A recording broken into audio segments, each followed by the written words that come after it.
Howdy, howdy do, Who fans. Welcome to the Big Blue Box podcast. My name's Gary. My name's Adam. And this is episode 258. Oh, yes. One day, I shall come back. Yes, I shall come back. Until then, there must be no regrets, no tears, no anxieties. Just go forward in all your beliefs and prove to me that I am not mistaken in mine. Our lives are different to anybody else's. That's the exciting thing. Nobody in the universe can do what we're doing. I've reversed the polarity of the neutron flow, so the TARDIS should be free of the force field now. You may be a doctor, but I'm the doctor. The definite article, you might say. The trouble with time travel is, one never seems to find the time. Change, my dear, and it seems not a moment too soon. Unlimited rice pudding, etc., etc. I am the Doctor! For now, for this moment, I am the Doctor again. The ground beneath our feet is spinning at 1,000 miles an hour.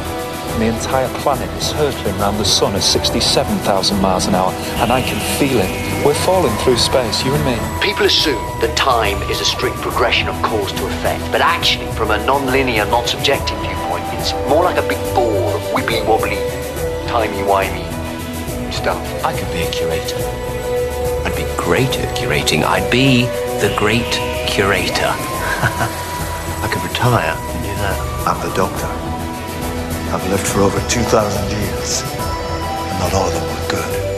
I've made many mistakes, and it's about time that I did something about that. Bit of adrenaline, dash of outrage, and a hint of panic knitted my brain back together. I know exactly who I am. I'm the Doctor. Sorting out fair play throughout the universe.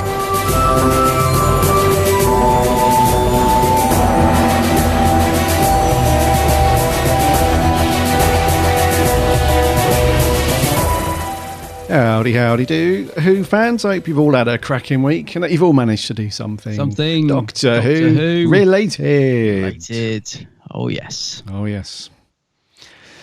Well. We're in a bit of a conundrum.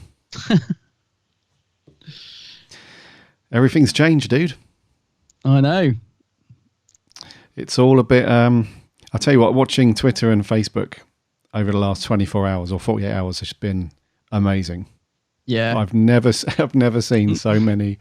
To be fair, bar a couple of little incidents, I've not seen that many huge arguments kick off, which is surprising. I've got to admit, we kind of knew there was going to be a massive reaction. I expected it to be a lot more divided than it is, which is not a bad thing, actually. It's really nice to see a lot of positivity, especially considering, I would say it was a pretty controversial thing that happened. So yeah, it is. It was. I knew it was going to be a fun night on Twitter after the episode. It certainly didn't disappoint. But yeah, it was. It was a much more positive reaction than I was expecting. Yeah. Yes. Which is good.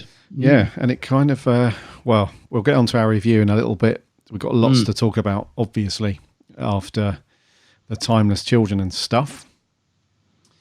But it's just one of those going to be one of those reviews where I think we're still going to be left with lots of unanswered questions. Oh yeah, and lots of stuff in the hanging up in the air and stuff. But there we go. We've got a cool show coming up. We've got some news bits to go through as usual. Some very interesting merch, which we will try and get to the bottom of in terms of. I think this is the most ridiculous we've seen in terms of pricing for merch on the show. Oh yes, yeah. I was thinking, what does he mean? Oh yes, that. Yeah. Yeah. Okay. So we'll get onto that, and then of course we're onto our review of the Timeless Children. Before we get cracking on with all that gumph, though, remember to subscribe to the show. It lands every Friday, so don't miss that. Just whatever app you listen to podcasts on, just do a search for us. Or head over to the website, www.bigblueboxpodcast.co.uk. There's buttons there that will take you off to all of those things. It'd be great to have you as a sub on there. If you've got a minute, if you could leave a rating and review, that would be awesome also, because that really helps us out lots. And we're on the socials too, Instagram, Twitter and Facebook. Just do a search for the Big Blue Box Podcast. You'll find us on there waffling and arguing. No, not really. Waffling about Doctor Who. every week. And follow my co-host on that stuff as well, the Geek Sandbag. Indeed, yeah. I do love to chat Who. Indeedy, yes. All the time, yes, non-stop. Yeah. Why are you on your phone? I'm chatting Who. Get off your phone. No, I'm not. No, get off your phone. That's my other half. That's an impression of my other half. Why are you on your phone? No, I read you. What have you been up to, bud? You done anything, Doctor Who? Well, actually, one thing I'm actually delighted about. Anyone who listened to last week's will know that I said how gutted I was going to be missing last week's, the final Go Out Live. Because of work. I knew I was going to be finishing late. I thought there's no way I'm going to get back in time to watch it. So I was really sad about that. By some unbelievable miracle, I got out of work on time, but I don't know if the train times were different this week or whatever, but I had 12 minutes to get from work to the train station, which I tell you is the bare minimum. I normally allow 15 minutes at the absolute minimum. I thought, can I do it? Because if I do, I will get back literally as the episode starts. I thought, can I make it? I tell you what, I'm not one for running. Anyone that's ever seen me in the flesh will know I'm not built for running. I don't really do running. But man, did I run to get that train. And I went through the barrier and literally stepped straight on it as the doors went beep, beep, beep, beep, and shut behind me. And I actually managed to get back. Literally, this is the only time that I've been pleased that Blimmin' Country File was running late. Because I got in, switched on the telly. I think the weather bit was on. And they were like, anyway, thank you for watching Country File. I thought, yes, get that wine open. I'm on the sofa.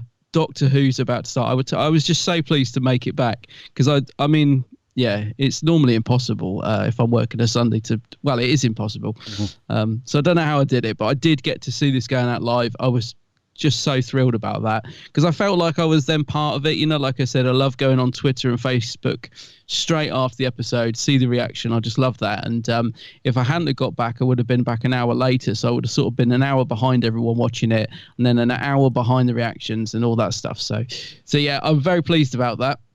And I've watched it again this morning, so I've given it a second watch because, there was a lot to take in. I really needed to see it again before we did our review. So that's been all good. Only other things I've done this week, is I started listening to the Psychic Circus, the Big Finish audio, 7th Doctor. It's kind of a follow-on from Great Show in the Galaxy, which is a story I really like. So I'm only 2 eps into that, and I'm absolutely loving that so far. I've always loved that story anyway, so I think it's really cool that they've done this sort of follow-up to it. McCoy's just brilliant on audio. I really do love him on the Big Finish stuff. Great. I love his Doctor anyway. So I'm halfway through that. Hopefully finish that off maybe later today, but that's really good so far. And what else happened this week? Oh, I had a little parcel arrive, which was the next, these vinyl sets that they do. They're like big chunky box sets. So the last one was the Daleks, Evil of the Daleks, I think. This one is the Paradise. What's it called? Gosh, I've lost everything. Paradise of Death and the Ghost of End Space, isn't it? So 2 quite unusual Radio 2 plays have been sort of released on vinyl in these beautiful sort of collector's sets. So I got the limited exclusive version, which is the Spectral Splatter and Space World Splatter. Nice. I am reading this off the box because I can't remember. And that's beautiful, mate. You know the ones I mean, don't you? Yeah. I just love the artwork on these, and it's a really, really nice set. So that arrived, which was good. Just always love it when a parcel turns up. It's always nice. I always feel my week's incomplete if something hasn't arrived. Do you know what I mean? So that's my little treat for the week. Nice, dude. Nice. Yeah, I'll get some pics up on Facebook. It really is. I love these ones. I do tend to go for the Amazon exclusives just because they get the nice variations on the vinyls. So they're always quite nice. Yeah. So that's been my week, really. I haven't really done a lot else. I'm afraid it's all been work and no play. But yeah, I'm glad I managed to get a few bits in, and obviously glad I got to see this go out live. Felt like I was part of the gang watching it. Thing. Yeah, experiencing in it along with everybody else at the same time is always good. Yeah. I'll read you. So that's been me. What about you? Not too much, dude. I was in Wales at the weekend. I saw, in Cardiff, and I thought I'd run into the FP store that they have there on the main high street opposite the castle. It's not the forbiddenplanet.com It's the other Forbidden Planet International, I think it's called. Yes, I know. Yeah. And just more shocking Doctor Who. I saw your pic. Mate. It was quite depressing, actually. The little Doctor Who merch con. It's worse than the one in the big Forbidden Planet, the other store. Yeah. It's a bit sad, wasn't it? Some of that merch is so old. I was going to say, so they've got some of the old plushie. I don't know if I picked them up in the pic that I put out, but they've got some of those plushie toys, and I'm pretty sure they're from the Matt Smith era. Yeah. That when they brought those out, they've got a little Weeping Angel, a little TARDIS and stuff, and I'm 99% sure that merch was released during series 6 or 7, something like that. Yeah, and they've still got it, and they're so dusty. I mean, I wouldn't buy one. I mean, they're covered in dust. Honestly, mate, it just looks really bad. They had a couple of Jodie 13th Doctor little toys and figures in there, but they didn't even have the new stuff, did they? They didn't even have the new TARDIS, did they? No, it was not that you would have bought it. No, it was, and it was all old. It was, I just couldn't believe it. I was like, that they had the same stuff in there as when I was last in Wales. The last time I was in Cardiff, which was I don't know, July last year, August last year, something like that. And they've still got they've got a mug. They've got like this TARDIS sort of tankard glass jug thing, and they had that in there the last time I was in there nearly a year ago, and that's still there on the shelf. And it's just I think we just have to accept the fact, mate, that until they pass the license over to somebody other than character, it's just going to be like this until they change it up. I know what you mean. I'm always surprised when I see you're in Cardiff, because I've only been to Cardiff once. I had such a cracking couple of days there. I absolutely loved it, but it was so far away. It took me sort of so long to get there that's the reason I've never been back, because I'd love to go back. Oh, that and the train fare is so expensive. Okay. Yeah. It's so expensive for me to get to Wales, but I love it. I absolutely love it there. So whenever I see you're there, I'm always surprised. I'm like, how? What? Because you're not close to it, but I suppose you're closer than me, I guess. We're closer. How long does it take you to get there, roughly? Yeah, so where we lived before, it took us about 3.5 hours drive. Where we live now, it's about 2 hours. So yeah, it's doable, isn't it? Yeah, not too bad. Yeah, and my wife, she drives a lot for work, so she's used to being in a car for a while anyway. So yeah, we just love going there. We were meant to go she was meant to be doing the St David's Day run. She was meant to be doing a 10k run. Yeah, but it was cancelled due to the weather. But we just went anyway. We just thought, well, we've paid for the hotel. We'll just go anyway. Yeah. So that was all cool. But the only thing is, it still tears me up, is not having the experience to go to down at the bay. Did you go down to the bay? Not this time, no. Oh, right, okay. Because I hear that it's been at, I'm not sure, but I think I read that where the experience was, there was just like a shell of the sort of building, because it was quite an unusual shaped building, the Doctor Experience. I heard that's been flattened, and it's actually now just been reduced to zero to the ground. Yeah, it's just a car park now. Oh, so you haven't even got the shell to go and lay a little reef down it. No, I love it down on the bay though. It's Torchwood, isn't it? I bet whenever you walk into Cardiff Bay, you just hear the and you have to look up in case Jack's standing at the edge of a building, ridiculously looking cool in his long flowing coat. Is Jack up there? Is that Jack? Is that Jack up there? Or is it a seagull? Looking all moody as the camera sort of circles and pans around it. I love it around there. If I lived, I tell you, if I lived anywhere near it, even like you said, if it was a couple of hours, I'd be there all the time. I've been longing to go back ever since I was there. It's just such a cool place.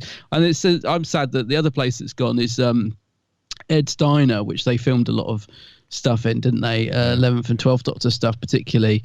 That was, I don't know, there was something magical about going in there and knowing it had been used as various things, like Clara's Diner and all that. But it had a TARDIS toilet door or something. I can't remember, but it's such a cool place to go, and I know that's not there anymore.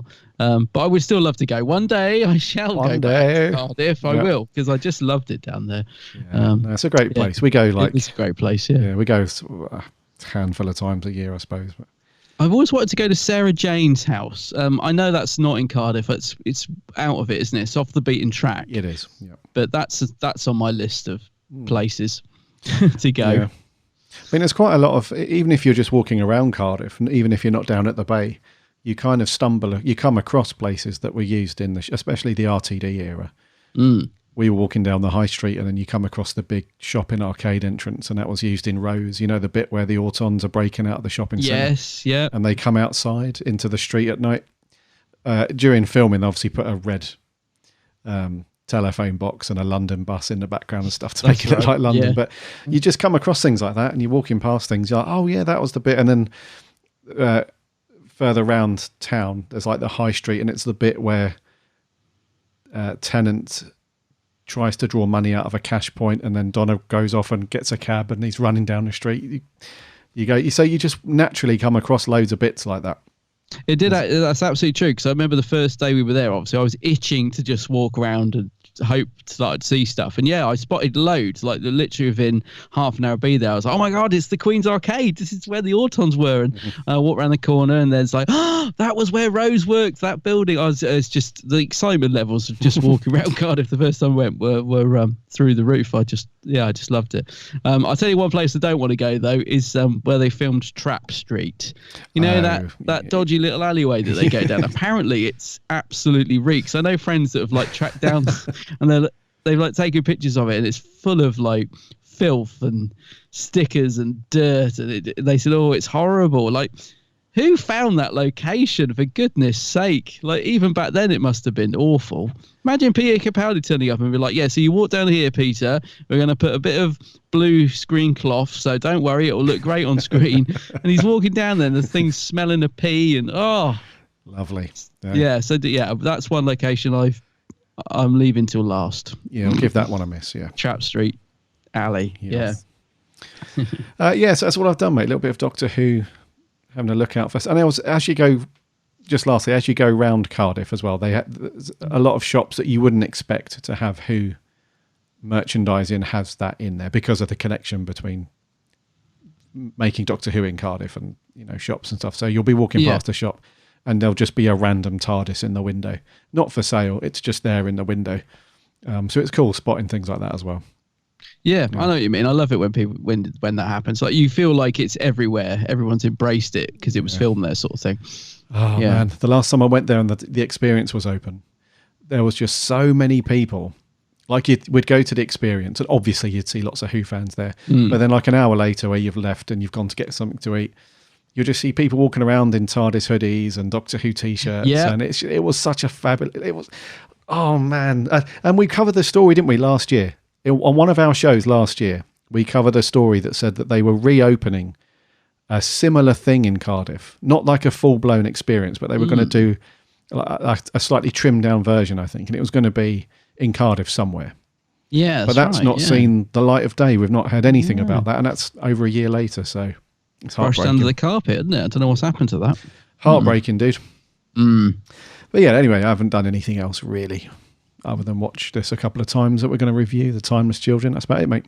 Yeah. How many times have you watched it? Twice. Same as me. Yeah. I had to get another watch in. I said to you earlier, like when we were trying to arrange a time to record, I thought, I've got to watch this again before we record. I can't do it on one watch. Way too much information overload. Yeah. Well, that's it, mate. You have to get a bloody college degree to understand. I've got 2 pages of notes just scribbled down. Yeah, unreadable, of course. My writing's terrible. This is the thing. I make all these notes, so when we come to record, I'm sort of half looking at my pad, half talking to you, but I can't read any of it. I don't even know why I bother. Because it's kind of all in my head anyway. I think it's just prompts. It's just Yeah. I know you have yours on your computer, so you can actually read it, but I'm not that organised. Digital age. No, I've just got an old TARDIS notebook. Yeah, I can see you just knocking about with your notebook, putting on your physical Big Finish CDs. Yeah, exactly. I'm so old school. I will not move into 2020. Will not. Oh, dear. Right. Anyways, shall we land this and do some news? Yeah, let's do it.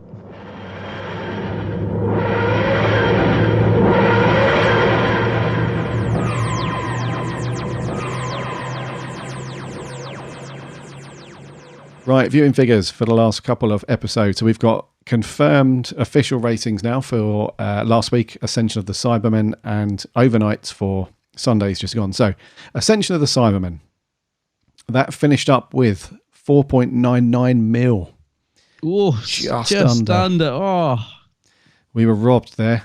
If only those few more people who had said, "Oh, Doctor Who's dead to me," last year. If only you'd have just come back and had a look, it would have been okay. So it finished up with, so let's round it up. So let's just say 5 mil. 5 mil for that one.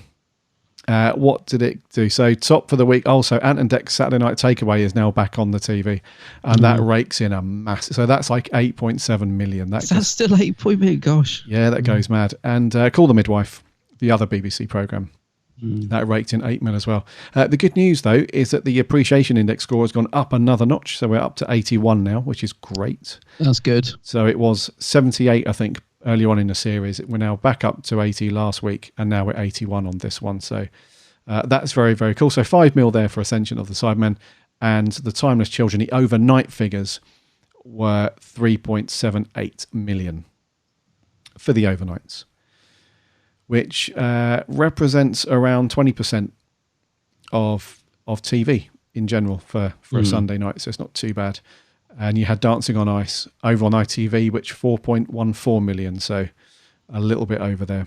Yeah. Yes. But there we go. It's we'll get the final figures on Monday as usual for the finale, part 2, The Timeless Children. But so far, it's fairly consistent, I would say, throughout Series 12. It's, we've not had crazy figures and we've not had terrible ones. It's been fairly... Overnights have always, around 3-point-something mil.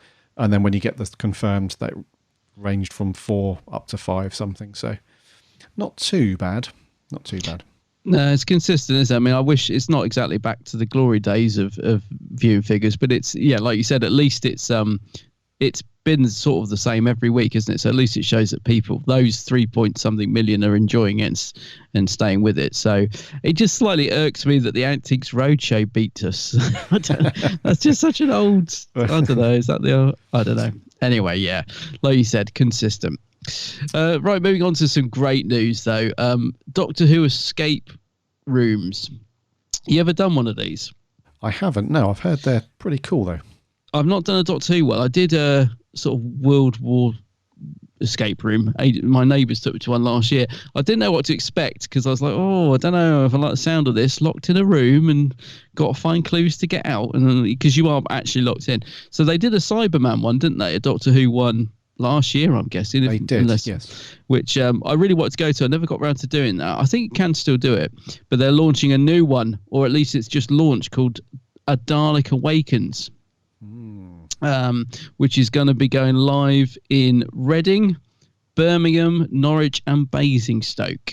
And it says, players will step aboard a doomed spaceship invaded by the fearsome Dalek. Oh, is that just the fearsome Dalek? I like that. It's a bit like the Lone Cyberman, isn't it? The fearsome Dalek. This age-old enemy has tapped into the ship's power system and is preparing for a path of ruthless extermination. The only way for teams to stop the Dalek is to shut down the ship's power. By shutting down the power, the players will also shut down the ship's life support system and will save the crew on board. Teams of up to 6 are given 60 minutes to solve the puzzles, resolve the impossible situation, and prevent catastrophe before the time runs out, and extermination is guaranteed for all. Now, this sounds brilliant. Anyone who has ever done escape room, so basically you are actually locked in. You're locked into a room. It's like a set, so it's it's all dressed with. I'm guessing it'll be dressed like a Dalek spaceship, which sounds awesome. And then you have to solve all these clues, like literally clue after clue, normally to get into another room and then another room to eventually escape. That's how it worked in the one I went. Never done a .2 one, so I'm not quite sure how that works. But the whole idea behind it is brilliant, and it does feel very real because obviously, you're not in any real danger, but the fact you are actually locked in the room and you've got to solve all these clues and you're against the clock, they're really good fun. Even as someone who doesn't like the thought of being locked in a room, it gets a bit claustrophobic.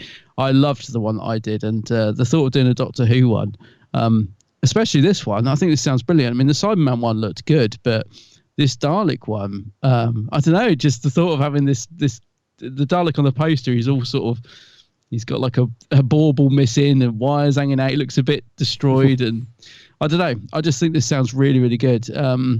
Little bit limited, I know, I guess, in terms of where you can go. So like I said, at the minute, just Reading, Birmingham, Norwich and Basingstoke. I don't know if this will roll out to other escape rooms, but yeah. What do you reckon? Is this sort of thing? I think you'd love this, actually. Yeah, it looks awesome. This is the sort of thing, if me and you could get to one, me and you together, this would be fantastic. I'd love to do this. Yeah, this would be cool. So Birmingham is on the 9th of March. The Reading one is from the 9th of March, and the Birmingham one is from the 11th. So we can go to those ones sort of any time, I suppose. And then Norwich and Basingstoke are later on. But we could double whammy this in Birmingham, dude, because they are bringing back Collectomania. You remember the Collectomania events by Showmasters? Yes, I do, yeah. So they're bringing the Birmingham one back this year, I believe. So we could go and do that and the escape room, but that'd be a wicked day. So when's the Birmingham one? That'd be amazing. Yeah, so we've got plenty of time to plan it. So in September, you got Collectomania at the NEC. We'll do that and the escape room. That'll be a wicked day. Yeah, we should try and do that because, like you said, that sounds like an awesome day out. Yes. I just imagine me and you just in this. The one that I did, the clues were really hard.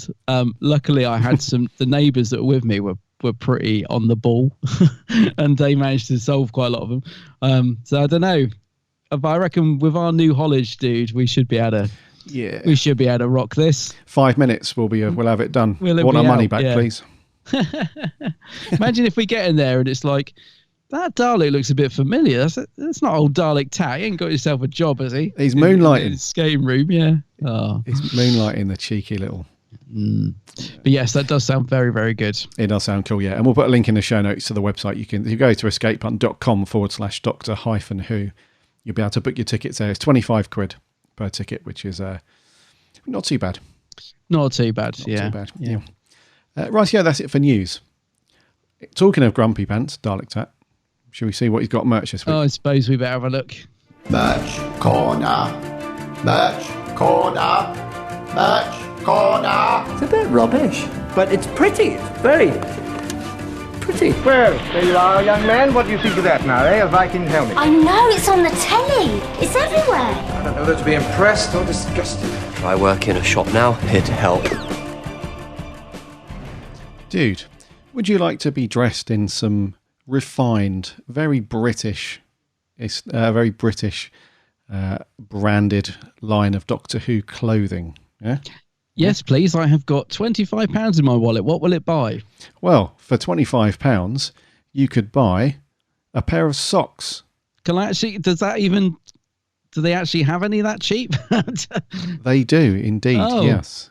Oh, good. Okay, yes. I'll take a pair then, please. Depending on what fabric you want, of course. I'm talking about a new collaboration between Doctor Who / BBC and one of the royal brands, Corgi, which was established over 100 years ago. And it's, I don't know what to call her.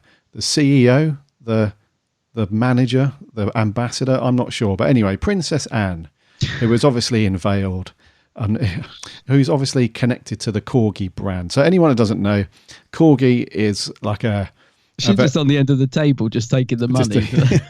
It's a very British brand that's linked to the royal family. It's got the royal crest and everything like that. And so they've gone into partnership with the BBC and Doctor Who to bring out a line of Doctor Who clothing. And now these are very luxurious, high-end clothing lines for Doctor Who. And I have to say, this is potentially the most overpriced, ridiculous line of Doctor Who merch I've ever had to report on the show. The reason for that is because if you were to wear one of these things, it doesn't matter which one it is, you would never know that you were wearing a line of Doctor Who clothing in the first place.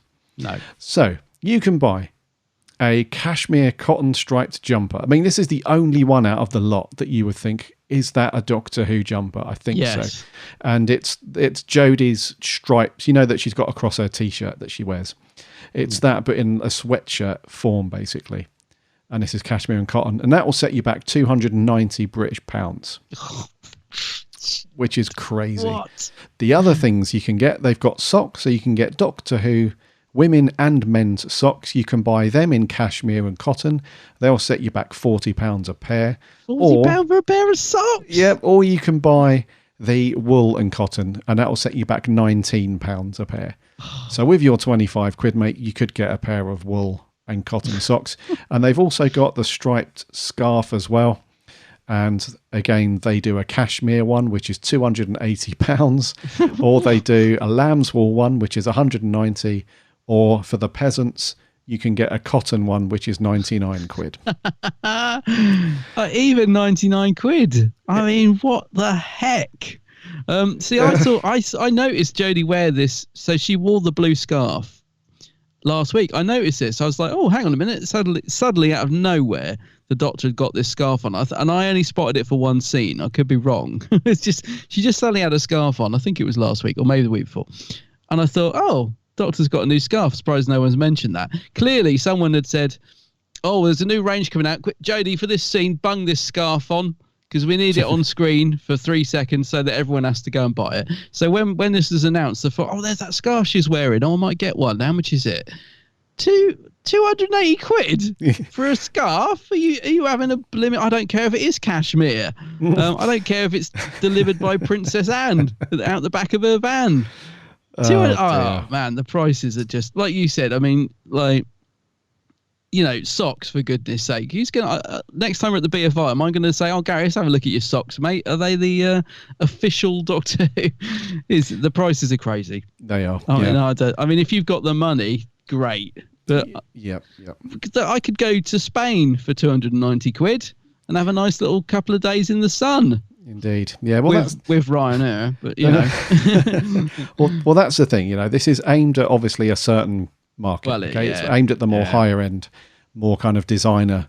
You know, if you've got money to throw away, or if you're just, you know, if you earn decent money and you like spending that on sort of designer clothes, and you don't mind spending a bit of money, this is obviously for you. So the range was designed by Ray Holman, who was the costume designer for Jodie's costume on screen.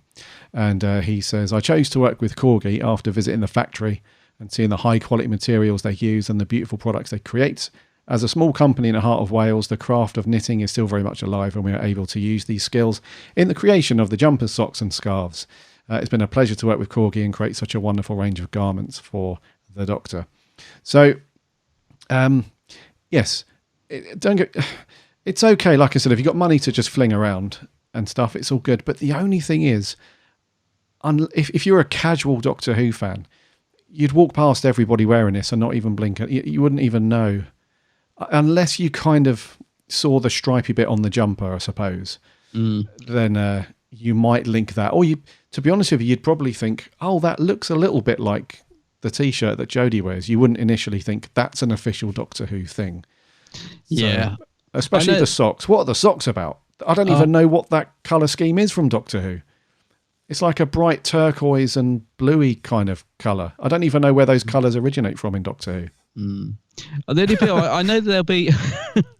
I know there'll be people. I know people love Screen Accurate. Like, this is, you know, section of cosplay. They love the Screen Accurate stuff. I can imagine they would go for this. They would pay that because, you know, they want the one that's by the designer. So fair enough. But for me, I'll stick to the £20 Lavanzi one. Exactly that, mate. Yeah. Yeah. So there we go. If you got some money, or if you just had a birthday and you've been given some money for your birthday or something, or your other half is a bit high maintenance, this could be for you. Imagine putting that on your Christmas list. Oh, Santa gets it. What does he want this year? Well, I want Corgi Doctor Who. What? He wants the scarf, he wants the jumper and the socks. Exactly. I want the trifecta. I don't want you to skimp. I don't just want a £20 pair of socks. Thank you. That'd be $1,000, wouldn't it? Imagine buying one of each and wearing it down the street. You'd be wearing about £1,000 worth of clothes. Get mugged. You would. Boy, mate, just got a light? Yeah, give me that scarf. Give me that scarf. Yeah, like a rough hole. Like, give me that blood. Oh, hold on. Oh, hold on. Yes, this is the scarf that Jodie wore, isn't it? In the and then you have a conversation about Doctor Who and your best mates. Yeah. Yeah. Oh dear. Yeah, I'm sorry. It's a little bit out of my league. That one. A little bit. Something I probably will be buying though, which is next on our list, is Doctor Who. I Am the Master: Legends of the Renegade Time Lord book, which is coming out. So I think they did a Missy one of these. I remember picking up whenever that came out. Wouldn't be last year, would it? A couple of years ago. And that was quite a good book from what I remember. God, I haven't read it for ages, but I liked it at the time. So they're doing one with our new master on the front cover, looking absolutely dapper. Old Sasha. How do you say his surname? Dewan? I want to say it right. Sasha Dewan? Sasha Dewan. Yeah, I think so. Dewan. Yeah.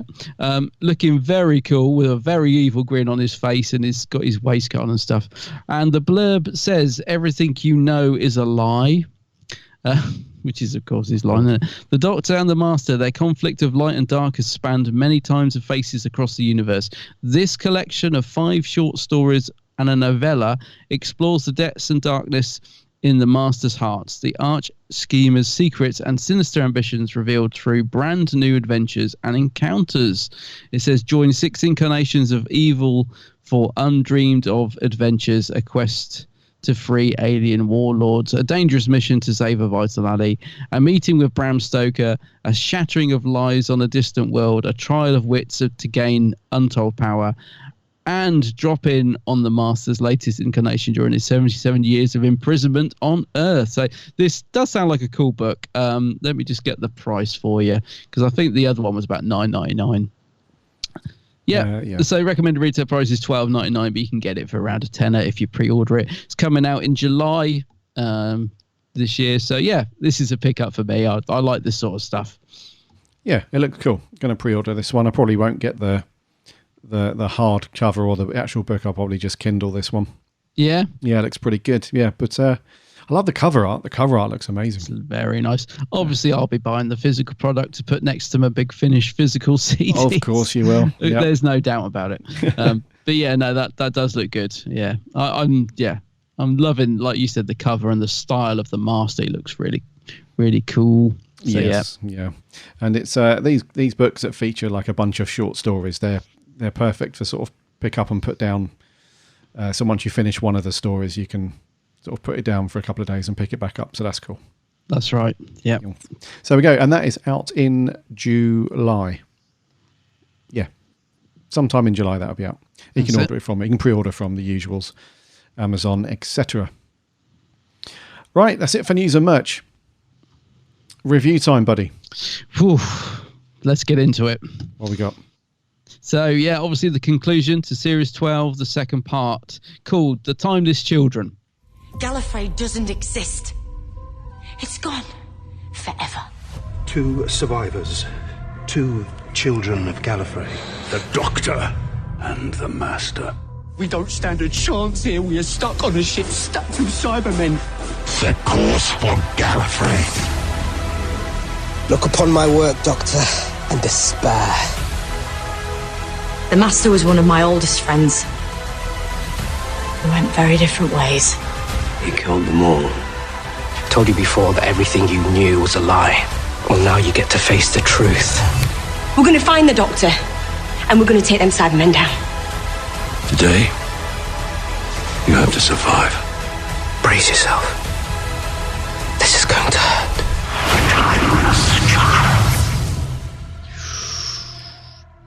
Old Reese knocking it out the park with the trailers again. I was going to say, another great trailer. Yep, Gallifrey 97. Yeah, go and check him out on YouTube. Gallifrey Forever 97. Very cool. Very, very cool. Thank you very much for that, dude. Right, The Timeless Children, the wrap-up to everything that the Chibbers has been boasting about for the past year is upon us. So it was, of course, broadcast on the 1st of March. It was written by the Chibmeister General. It was directed by Jamie Magnus Stone. Pretty sizable supporting cast, which is a follow-on from the Ascension of the Cybermen episode. And the kind of gumph, which you all know, is Gallifrey is now... We'll come on to this.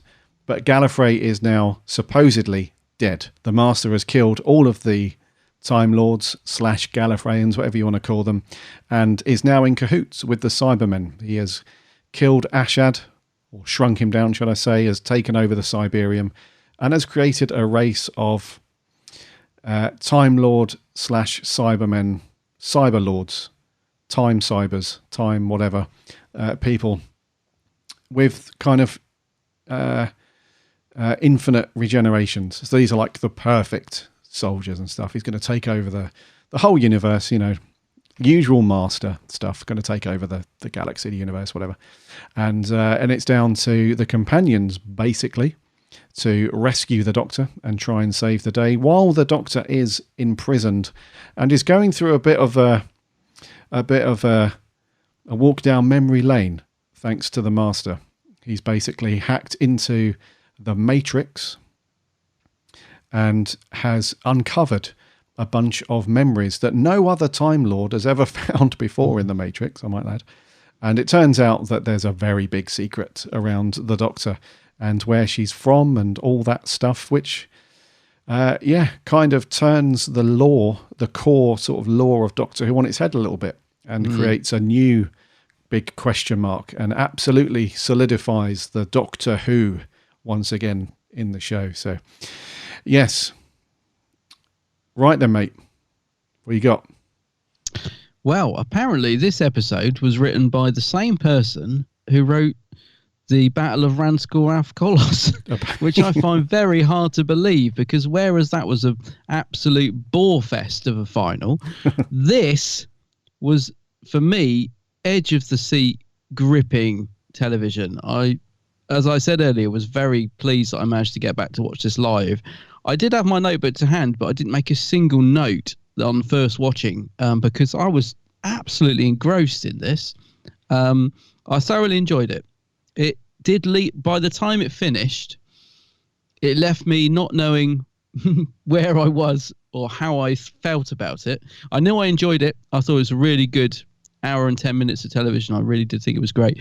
But it did also leave me completely conflicted on how I felt about it, if that makes sense, especially the Timeless Child reveal, which I kind of saw on the cards, but until it was absolutely cemented and confirmed on screen, I just didn't know right up to that point whether it was going to be that. But still don't quite know how I feel about that particular part of the story. But all I know is that I really did think this was a great final. And despite, when obviously we'll get into the details of the Timeless Child and all that, but despite what I feel about that particular element of it, one thing I've got to acknowledge is when you become the showrunner of Doctor Who, you want to put your own stamp on it. You've got your own ideas of what you want to do. And this show's been on TV for a long time. It's got to try things. It's got to progress. It can't stay the same. So, Chibnall, right or wrongly, he's decided this is what he wants to do. I think I remember saying to you back when Series 11 was on the screen that, I kept saying to you every week, didn't I? Chibnall's finally got his hands on Doctor Who. Where are all the ideas? Where's his master plan? Like, any fan that loves Doctor Who, if they got given the chance to produce the show, would have a million ideas bubbling in their head of what they wanted to do. They were, they've probably been writing fan fiction for years. If they got the chance to produce that, that's how I felt about Chibnall. And I was like, where was that in Series 11? Now I understand. He's kind of done this first series, kept it fairly safe. I feel this is the thing that he's wanted to do for years. That's the only thing I can, that's what I'm guessing. He's thought to himself, if I was to, write Doctor Who one day, what would I want to do with it? And I feel this is it. He's done Series 11, done the safe series, hoped to get new people on board. Okay, it didn't work. But I feel this is the Chibnall's master plan that he's wanted to do. So, fair play. He's done it. It will divide fandom. It has divided fandom. It seems, from what we've seen, mostly positive. But, I don't know how I feel about that quite yet. I'm looking forward to talking to you more about it. But as an episode overall, I thought it was very good television. I did enjoy it. What did you think? Yeah, I'm with you on that. It was a great piece of television for sure. And it was a great finale, a great wrap up to Series 12. Yeah. And I was so like you, I was so conflicted after I watched it because of just and it'll be interesting, a couple of our audio reviews which we'll get onto later from our listeners, some of them are very not conflicted and are very vocal on that stuff, and And yeah, it's one of those things that I'm so glad that they did something, because I mentioned when we kicked off Series 12 back in, I can't believe it's over already, but when we kicked off our Series 12 reviews, I did say that I feel like Doctor Who needs a bit of a kick up the bum. And it needs a little bit of something, because we can't keep going round in circles telling the same story over and over again, especially when you factor in characters like the Master and the Daleks and the Cybermen. You really need to start injecting something, because let's not get it twisted. We've done okay for 50 plus years. We've done all right, but there's never a guarantee, is there? If you think back to when Andrew Cartmel and McCoy and all those guys were doing Doctor Who back in the day, they'd been going for so long, probably thought, we're good. We've got a home at the BBC, we're all good. And then they get axed. So it's never a surefire thing. You can't just keep rolling along the tracks at the same speed, doing the same thing, going round in a circle. So the fact that we've seen a very good twist on the Cybermen is very cool. And the fact that we didn't see any big hoo-has with the Daleks is very cool, although we will get them at Christmas. And thirdly, just the entire thing around the Timeless Child thing and the whole where the Doctor came from, which we still don't know, really. There's still, even though it kind of gave us an insight into the Doctor pre-Hartnell, we still don't actually know where the Doctor's really from. Because, I mean, that's one of the bigger things. Like all the quotes, that we've had over the years, like, I'm the Doctor, I'm from the, Constellation Casterbarus, all that stuff. That doesn't mean anything now. Because although the Doctor, in theory, is from Gallifrey, the Doctor's not really from Gallifrey, let's be honest. So all of that really big top level stuff, the lore of Doctor Who, which is now, I wouldn't say has changed, because we didn't know enough about it in the first place. So nothing's really changed. We've just got like an injection of extra information that we didn't have before. But it just, so I love it in that respect. I love that from here on in, from series 13 onwards, we've now got all this extra stuff that they can play with and they can write around and do all that stuff. So we don't just, keep doing the same thing. So that's all good. But yeah, in terms of a finale and an episode of Doctor Who, it was brilliant to watch. It was, like you said, like worlds apart from Kolos, like apart. Completely the other end of the scale. Because when we reviewed that one, we were just like, what has Chibber's done? What has he done to Doctor Who? But now it's like, what else you got, dude? What else? That's the thing. This opens up. So it answered quite a few of the questions we had, but it also opened up so many more. But I think that's the whole idea, isn't it? That he's sort of given himself another sort of area of Doctor Who that he can explore now. He's opened up another door, isn't he? Yeah. By doing this. So he's got, like you've just said, he's got so much that he can explore now with this. So I kind of get why he's done that. We still don't know a lot about Ruth's Doctor, really. We still don't really know where she fits into all of this, and I'm kind of hoping that gets explored a little bit more. What was the other guy's name? The Irish guy, the Brendan. Policeman, Brendan. Yep. I'm still, even watching this again this morning, not 100% clear who he was or what was going on there with the guy getting, his memory erased and stuff. I don't know if you've got any answers to that. I'm still not 100% sure what that was about. So I think that could be explored more. There's the whole Matrix thing where it's been, they can only get up to a certain point before it's all blocked, and even the Master can't get into it. So who's done that, and why? There's lots of questions there still to be answered. But I'm hoping with Series 13, now he's got this sort of out of his system, I'm kind of hoping we get back a little bit more to the Doctor with one companion, just going out and exploring the universe a little bit. I feel like we just need some fun now, a little, we don't need to explore too much about the Doctor anymore. Let's get back to just the Doctor landing on a planet and an adventure with a companion. But let's maybe have some of these threads picked up on, so that the story continues. Because there's a lot of answers there. There's a lot of questions there I want answers to still. in terms of this, but I don't want it to be the big thing anymore. I think hopefully that's been done, and I just want to sort of get back to a slightly simpler Doctor Who with Series 13, but I'd like to see some of these threads sort of continued as well, if you see what I mean. Yes. Yeah, I read you. And there's a lot of questions that are unanswered still. Yeah, so, I mean, even watching it today, I was still quite confused by certain parts of it. Yeah. And it does open up a lot of, this is the thing I loved about going on Twitter and Facebook afterwards. You could say, well, hang on a minute.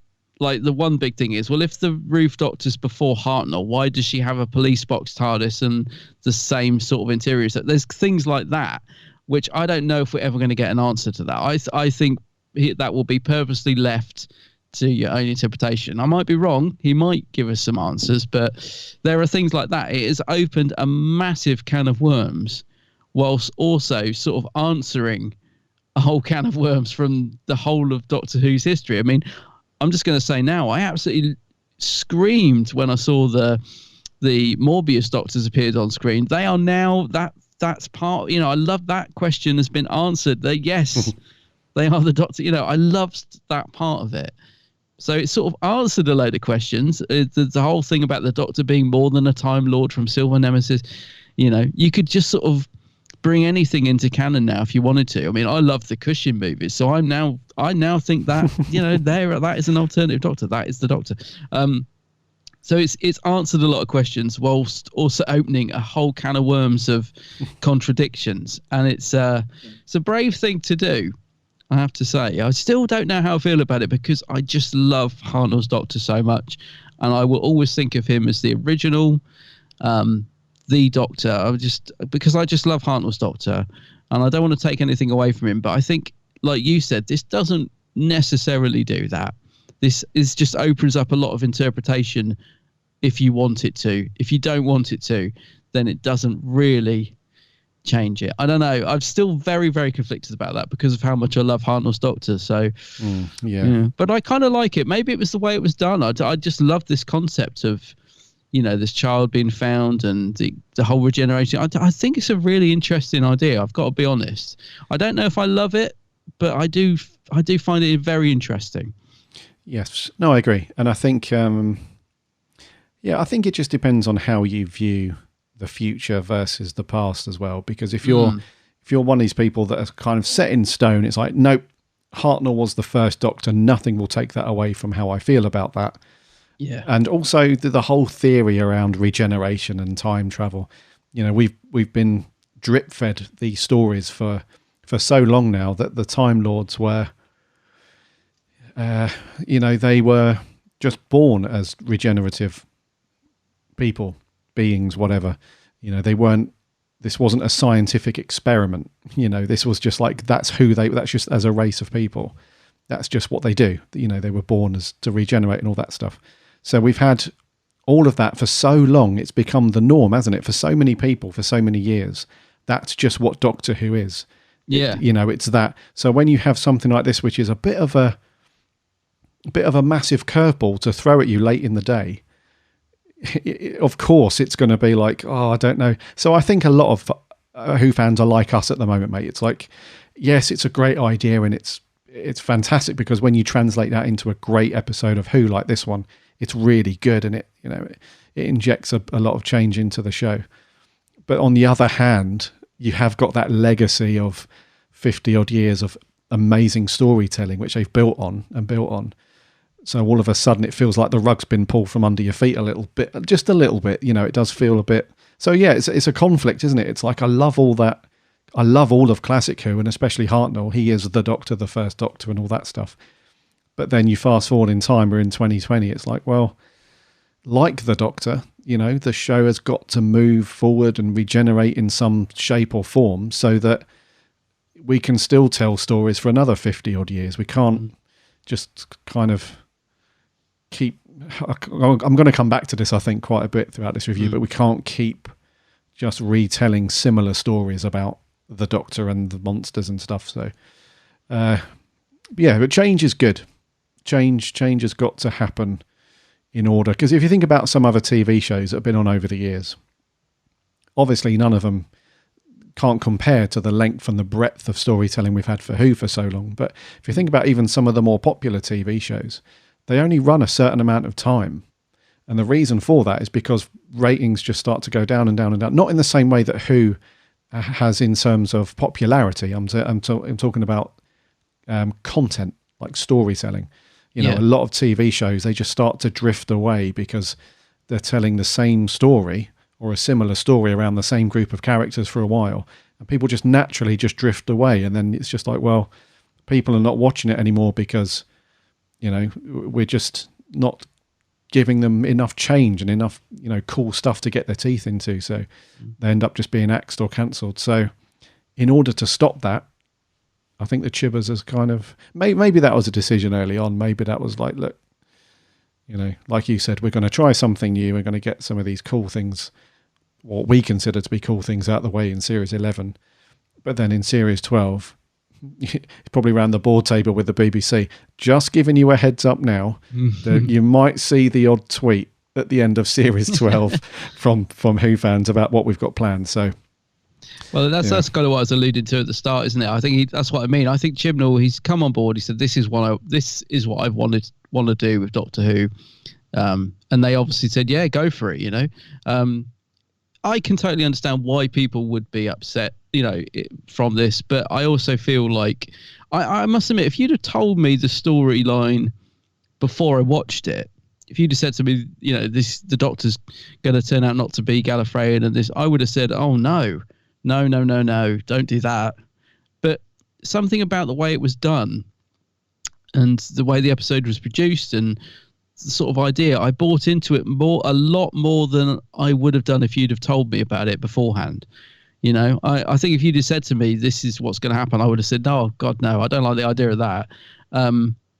But it kind of worked a bit for me, I think. That's why I said I'm very conflicted, because in part of me doesn't like the fact the Doctor's no longer from Gallifrey and stuff. I think, even just saying it out loud, it just feels a bit wrong. But then I just like this idea that the Doctor has always been different.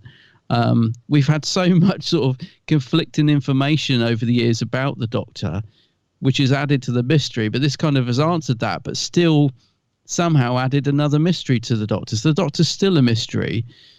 So it does kind of work for me a lot more than I feel like it should, if you know what I mean. That's why I'm so conflicted. It feels like it's wrong. It shouldn't be. No. Leave it as it is. It doesn't need to be changed. But then it's the curiosity in me just thinks, actually, I quite like this. So who was this child that was abandoned? Who abandoned the child? What were they doing at the bottom of this portal? It's I don't know. That's part of me just can't help but like this idea that the Doctor sort of is more than a Time Lord, which has been alluded to over the years. So exactly that. I don't have a problem with it as much, anywhere near as much as I thought I would, if that makes sense. I almost feel like I'm battling myself. I'm a bit like the Master. I'm sort of I'm sort of battling my own conscience, really, because half of me is saying, "No, it's wrong," and the other half saying, "Yeah, but it's quite good, isn't it?" So I don't know. I'm so in the middle on this. I really am. All I can say is that when it comes to enjoyment, I just really enjoyed the episode. Whatever my feelings are about certain aspects of it, and it wasn't perfect. There were things that I thought were a bit, didn't work, sort of thing.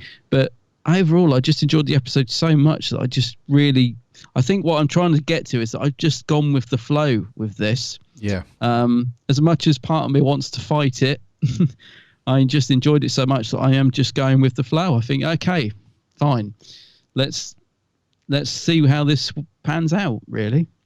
I think you have to a degree. I mean, like we said, there's going to be lots of people that don't like this, and I saw that.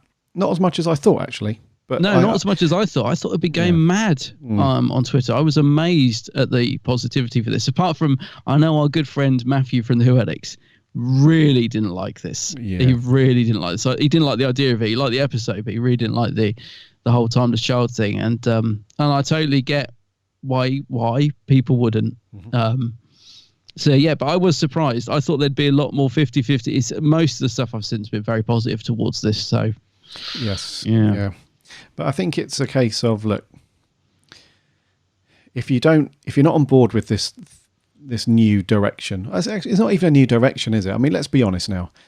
Yes, it does throw up in the air a bigger mystery, because like you said, we've alluded over the years, we've alluded to things like, is the Doctor half human? Is he half Time Lord? We've had that stuff.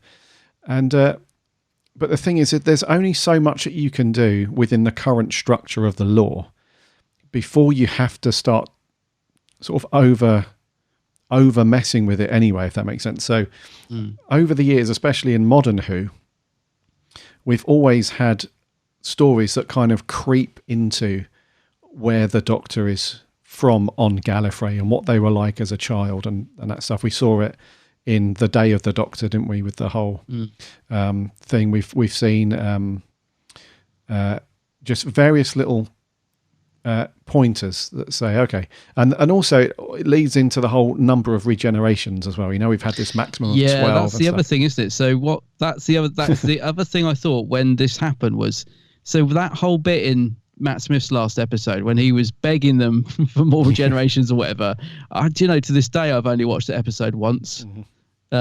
What's it called? Time of the Doctor, is it? When they're in the village of Christmas? Yeah. Is that right? Yeah, and he's really old. I really must go back and rewatch that, because at that one they gave him another load of regenerations. So where does, there are things that sort of conflict with this idea, but I think you can sort of find ways around. So any sort of problem that's thrown up, somebody has found a sort of way around it. I think that's the thing. It's opened up so many questions and contradicts so many things, but there are ways around it. I just don't know, because that's the other thing, isn't it? The bit where he gives River a song, some of his saves her, doesn't he? Yes. With his arm and all that, whatever story that was. There's so many things that sort of don't really make sense anymore, but I guess you could kind of make them make sense. I don't know. Yeah, and you've also got, that does answer some other little things though. Like on the other hand, like when Tennant started to regenerate, but then he forces all of his regen energy into his hand. It kind of explains moments like that as well, because it's a fighting hand. Yeah, because some people think, well, has he wasted a regeneration there? Because he's kicked off the process. He started to regen, but then he sort of aims it all into the hand. So is that a regen down that we didn't, it's all of those little things like that around regeneration. It kind of, on one hand, it answers the question there. On the other hand, it doesn't, because... So I mean, it just opens up another can of worms. So how many regenerations has the Doctor got left? Well, that's the thing. We don't know now, do we? Is it infinite? That's the other thing, because I don't like the thought of that, because that takes away a bit of the danger, really. I know it means the show can go on forever, which is great, but I don't know. The Doctor only having a certain amount of regenerations kind of just adds a bit of danger there. Although you could say, because there's this thing now, isn't there, that if you sort of kill the Doctor at a certain point before he gets a chance to regenerate, he could still die. So you've still got that. Yes. Because otherwise the Doctor's invincible, isn't he? They. Yeah. So that's the thing that I do like about this change to the lore, actually, is because when we had that episode with Matt Smith, and that was the whole crack in the wall thing, right? And Clara's like begging the Time Lord. She's like, help him, Oh, Clara. Do you remember? Yeah. And then they send through like a fresh set of regens to him, doesn't he? Don't they? That's right. That's what we thought, yeah. So he regenerates, and then reset button's been pushed. We're back to 12 regenerations, right? So that's the cool thing that I do like about this lore, is because how many times can you try and figure that out as you're going through? So I don't know, in however many years' time, when they've cast other actors and we've had more Doctors and stuff, what do you do when you approach that 12th recast or that 12th regeneration? How do you then try and write another reset button into the story? It's like, he was saved that time before by the Time Lords in the crack in the wall. How are we going to fudge it now to give him another set of regenerations? That's what I mean. What I said earlier, you all you do is go round in circles to a degree. You just kind of writing yourself into a corner. And that's what they said back in. So we had that cool scene in this episode where, when she's in the Matrix and she kind of like forces this big sort of flashback sequence to try and break out. I thought was an amazing moment. I even watched it again this morning. It was chilling. I thought it was brilliant. The Doctor Who theme kicked in, and I'd love to just freeze frame every shot and see what was in there, because it felt like everything was in there. Yeah. So one of the key things though, and one of the little flashbacks that were actually stayed on screen for like a microsecond longer than the others was the scene in the brain of Morbius, where the Doctor's facing off against Morbius, obviously, and I think that's key to this whole thing, because back in the day, Phil Hinchcliffe did say that they were aware that by doing that scene in the brain of Morbius, that threw a big implication on how they wrote future stories and Doctors from that point on, because they essentially at that point said, right, we're telling you, as you're telling the viewer, that the Doctor's got a 12 regeneration limit, so I think that was key in terms of saying, right, this is what was set up for Doctor Who in the past, and we acknowledge that, or Chibbers acknowledges that. And then you've got the interim thing with Matt Smith being gifted another set of 12 regenerations. But where do you go after that? You can't, there's no other way, unless they write in some magical thing that happens to the Doctor in another 12 generations time. And, like I said, you can't keep writing the reset button. You can't have the Doctor fight, getting to the end of his next sort of 12 regeneration, could be like phoning up time as, I've done it again. I've died 12 times. Any chance of another set of regenerations? You just, you can't keep doing it, I suppose. But on the flip side, though, I said that I do like that bit. The other thing that I'm not so fond of is now every single alternative Doctor and every single face that's been shown is now the Doctor, right? Because in that scene in the brain of Morbius, when the Doctor's regressing back in his memory, and we see those random faces appear, that's probably now a confirmation that they were the Doctor. Well, that's what I'm assuming. Yeah, well, they were, and then you've got things like Ruth. She's obviously a previous Doctor pre-Hartnell. I think that's confirmed. Well, that's the thing. Is she? Yeah, where does she fit in? She's got to be previous, because otherwise Jodie would remember her. Yes. Yeah. So that makes her before Hartnell, but then that's the whole TARDIS thing then starts to annoy me. I'm like, well, how does she get, why has she got the police box TARDIS because in Unearthly Child, the Doctor sees the TARDIS hasn't changed. He's like, dear me, why is it still a police box? And so we're thinking, that's when the chameleon circuit broke. So why does Ruth's that's what I mean. You're opening a can of worms, and yes. I don't know. That's why I'm so conflicted on it. And also, it does open up to there just being millions of Doctors running around out there. And I don't know why that bugs me, but I just kind of like I like things kept simple. So I'm like, no, there's just the 12. Like in Day of the Doctor, where he's like, all 13 of them. And he's like, yeah, it's the 13 Doctors, the 5 Doctors are together, but now there's millions of them running around out there. And I'm like, I don't know how I feel about that. I'll be honest. I don't know why it bugs me, but it does. It's just like, so we've got millions of Doctors. Because you could theoretically have, like, every time the Doctor gets in trouble, like she does in this story, you could technically have one of the other Doctors that we've never met before, or Doctor Who just popping in and saving the day.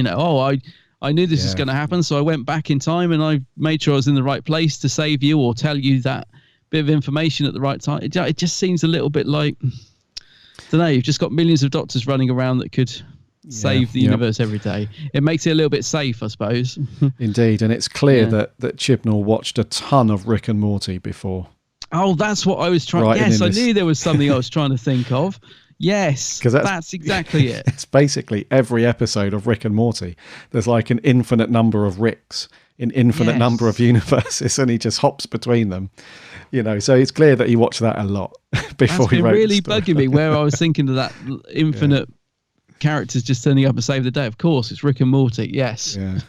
But so I mean, in terms of like larger, big questions, when you boil it all down to its essence, we are now back again to that mystery around the Doctor. So the whole thing, the show is called Doctor Who, right? And for a few years now, we've been diving deeper and deeper into discovering and finding out who the Doctor is, and then the more you go down that road and the more you try and figure out who the Doctor is, you take the mystery away, all that stuff. Now we're back to an even bigger mystery. It's like he's no longer a native Time Lord or a Gallifreyan, whatever. It's a completely different person from God knows where, God knows when, from who, we don't know. So in that respect, it does kind of, opens that question up again. Like, who is the Doctor? So that's cool in a way. Was the reveal shocking though when the Master said, "Come on, Doctor, the child was you"? Did you sit there and go, "Ah," or were you like me, a bit like, "Oh right"? Because I think that we just were kind of expecting it to be the Doctor. If anything, we expected the twist to be that it wasn't the Doctor. I mean, yeah. So did you? Yeah, was your jaw on the floor, or was it a bit like me, a bit like just sort of a nod of, yeah, I thought so. Like the reveal didn't feel as big as I think it was supposed to be to me. I kind of felt like, oh yeah, so it was the Doctor then. And there was, and the music as well. And I specifically noticed this morning. There's no big dun dun dun or clang or there's actually very little music, which is obviously on purpose. But when he says it, there's no sort of sting or big dun dun. You know, it's just there's nothing at all. It's kind of almost like let that sink in. Do you know what would have worked really well there? Is you know, the Four Knocks music from Murray Gold. You know when Wilf taps on the glass. Yeah. And that music sort of goes into it, sort of winds down into that sort of kind of like sinister tone as the Doctor looks round at him tapping on the glass. A bit of Murray Gold in there would have done wonders. Come on. I was just surprised how understated that particular reveal was. And I didn't know if it was because I kind of was like, well, I figured it was the Doctor, or was it supposed to be a kind of, let that sink in? I don't know. But were you surprised, or were you like me a bit like, well, okay. No, I wasn't surprised. No. The only thing that threw me was the title of the episode, I'll be honest with you. Timeless Children. Because, the Timeless Children would suggest that there are more than one, obviously.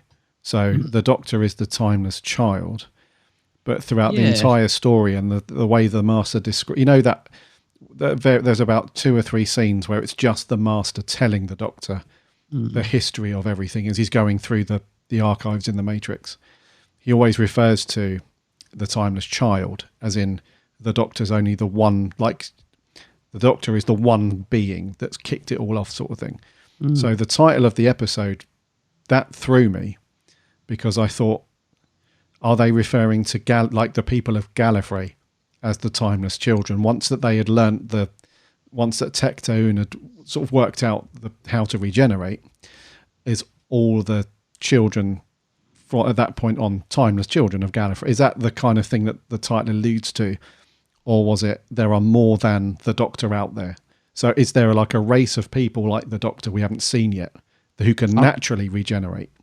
I'm kind of hoping not, you know. I don't really want to go that far into it because I don't know why. I just don't. Yeah. I want it to just be left as a mystery, or at least left a mystery for a very long time before that's picked out on.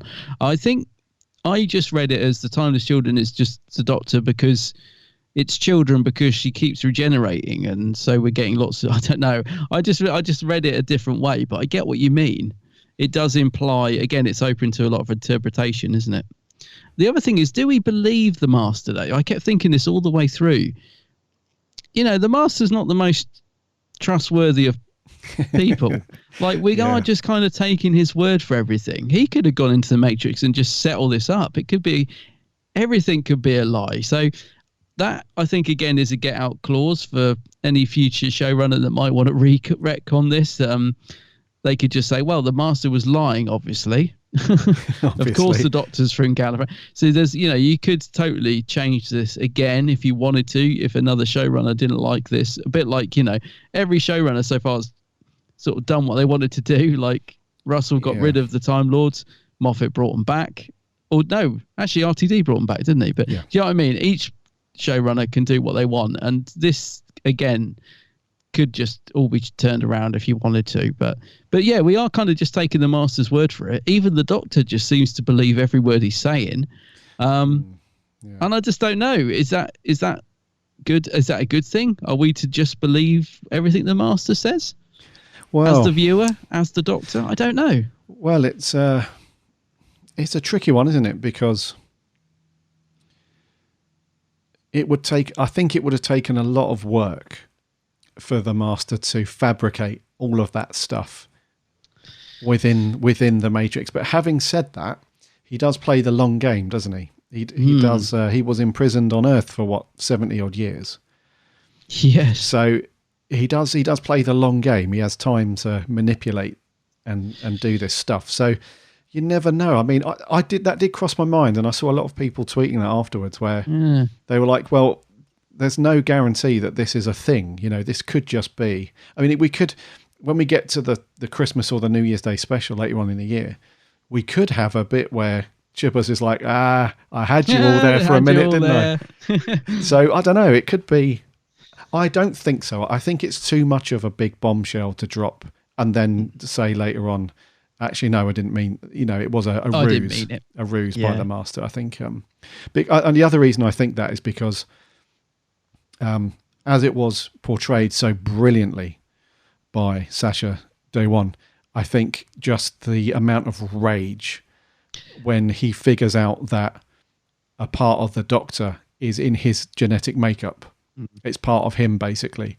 I think that's so convincing that he hates that more than anything in the world, because they've been like enemies and nemesis, for forever. That's what sells it to me. Is the Master's reaction is he's so upset by himself. I think that's what sells it, isn't it? You sort of think, well, he's not lying because he's genuinely furious that he's discovered this. And the bit where he's like convinced he's broken the Doctor and she's not, it's his reaction to the story he's told, isn't it? That kind of makes you think, well, he's obviously telling the truth, because he's actually furious that the Doctor's taking this so well. He wants it to break her. So I don't think the Master is lying, but it did cross my mind at certain points in the episode that the Doctor takes his word very quickly. She doesn't challenge what he's saying very much. She just thinks. But in my head, it's totally true. I think the Master, for once, is telling the truth. But, it just crossed my mind a few times that this is the Master. We should be on our guard a bit more here. Yes. Yeah. And, I mean, while we're talking about the Master, I do think Sacha really does play such a big part of this episode. I'm not saying he carries this episode, but my God, he's really forefront in this episode. And it did surprise me how much of a backseat the Doctor has taken in this two-parter. Yeah, I thought that there was a couple of scenes where, I mean, let's not get it twisted. He was phenomenal in this one. Absolutely phenomenal, yeah. In terms of, he did a bit of a Q&A on Twitter the other day, and I think a lot of people said to him, did you watch previous Masters or previous actors who played the Master and try and base it off them? And he said no. He said I was aware of their performance, obviously, because I'd watched them, but I wanted to do my own take on the Master. So which is so good, because if he tried to be like John Sims, which there's a bit of John Sims Master in there a little bit, that kind of that crazy slightly sort of conflicted fighting with himself side of the Master is definitely there. Yeah, so there's like little bits of them there, but in terms of his performance, there was a couple of scenes where I thought, especially on the second watch, I thought, oh, Jodie, why didn't you absolutely freaking go for it at that? Like, there's a bit where she kind of faces off against him, where he's annoyed that, like you said, she's taken it well. And then she sort of leans in close to him and she's like, has it cured all the rage or something? And there was just scenes like that where I thought, look, he's stealing the show right in front of you. So just be louder, be like more aggressive, just grab. On the second watch, I was almost like wanting to pick her up out the TV and shake her and just like, come on, like, you're the Doctor. This is all about, for the first time in series 11 and 12, this is all about you. This is not about the companions and their storylines or anything like that. This is about you. So just freaking go for it. Just absolutely go for it. And don't get me wrong, her performance was good. It was good. But when you put her next to Sacha, it's like, freaking hell. There's no doubt about it, he stole the show. Yeah. I mean, you just can't deny that, because he was just so amazing in this. But I'm not saying that to take anything away from Jodie, because I do think she was really good in it. I thought she was very good. I was just surprised how little the Doctor was in it. She looks like she's been put through the ringer in this, which is what's supposed to be happening. So that's good. But I know what you mean. There are scenes that you just wish she'd just give that little bit more fire in the belly. Yes. Yeah. I totally get what you mean. But no, I was just more surprised how little the Doctor was actually in the episode. It felt like she was placed in that sort of prison, put through the ringer quite a bit, and then just sort of comes up at the end and saves the day. And well, she doesn't even actually, because that guy steps in and actually does it. But yeah, I was just surprised how much the Doctor has taken a back seat in this two-parter. But the thing is, because Sasha was so amazing in this one, I didn't really notice until I was rewatching it again today. I was thinking, actually, the Doctor's not really doing a lot in this, you know? Yeah. It's all down to the Master. He's kind of, really forefront. Yes. And he's really taking it by the horns and going for it. Yeah. So I do know what you mean. But Sasha is just so amazing in this. Like every scene as well. Every scene that he's in, he's just on fire. Like you could, I don't know. He was just one of those performances that will be remembered. I think he'll be remembered as the Master in Doctor, even if he doesn't appear in the show again, because that's another thing that's been thrown up in the air, isn't it? Is that when the something particle is, when Ashad, the Cyberman's got the particle on his chest, when that explodes and supposedly wipes out all of the cyber Time Lords, the Master's obviously there in that vicinity. So is the Master now dead? Because it would, I can't see that happening. There must be a little get out clause in there somewhere. They can't, I don't know. But yeah, if he doesn't appear in the show again, he'll be remembered, I think, for his performance in this one. Just brilliant.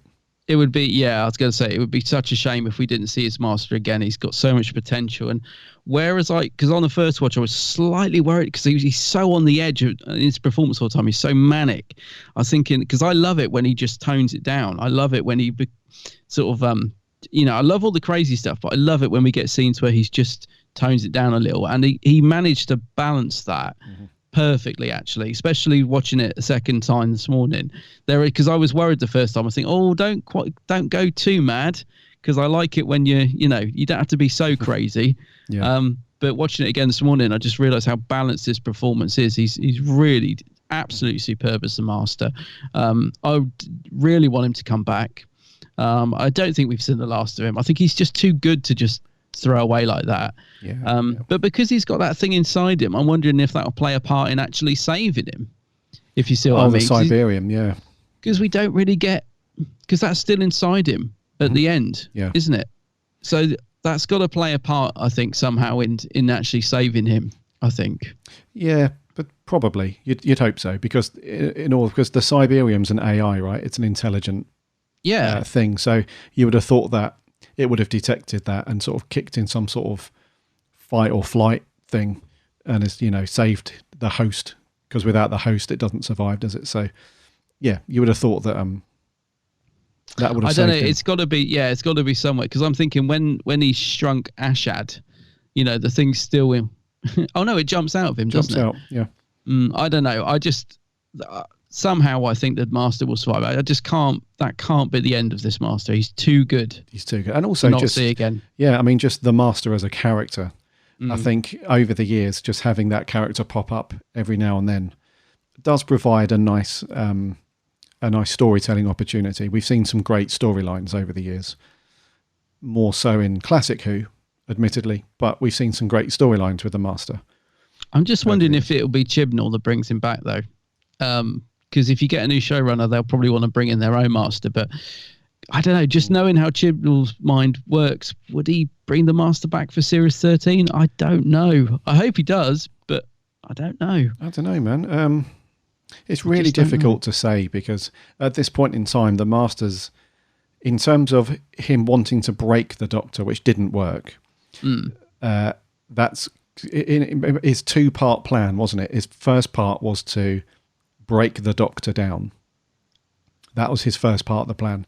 And then the second part was to have her witness him create the cyber Time Lords, and ultimately see, it's like the ultimate insult, because for so long we've seen the Master not care about the Time Lords or Gallifrey, and just doesn't care about them.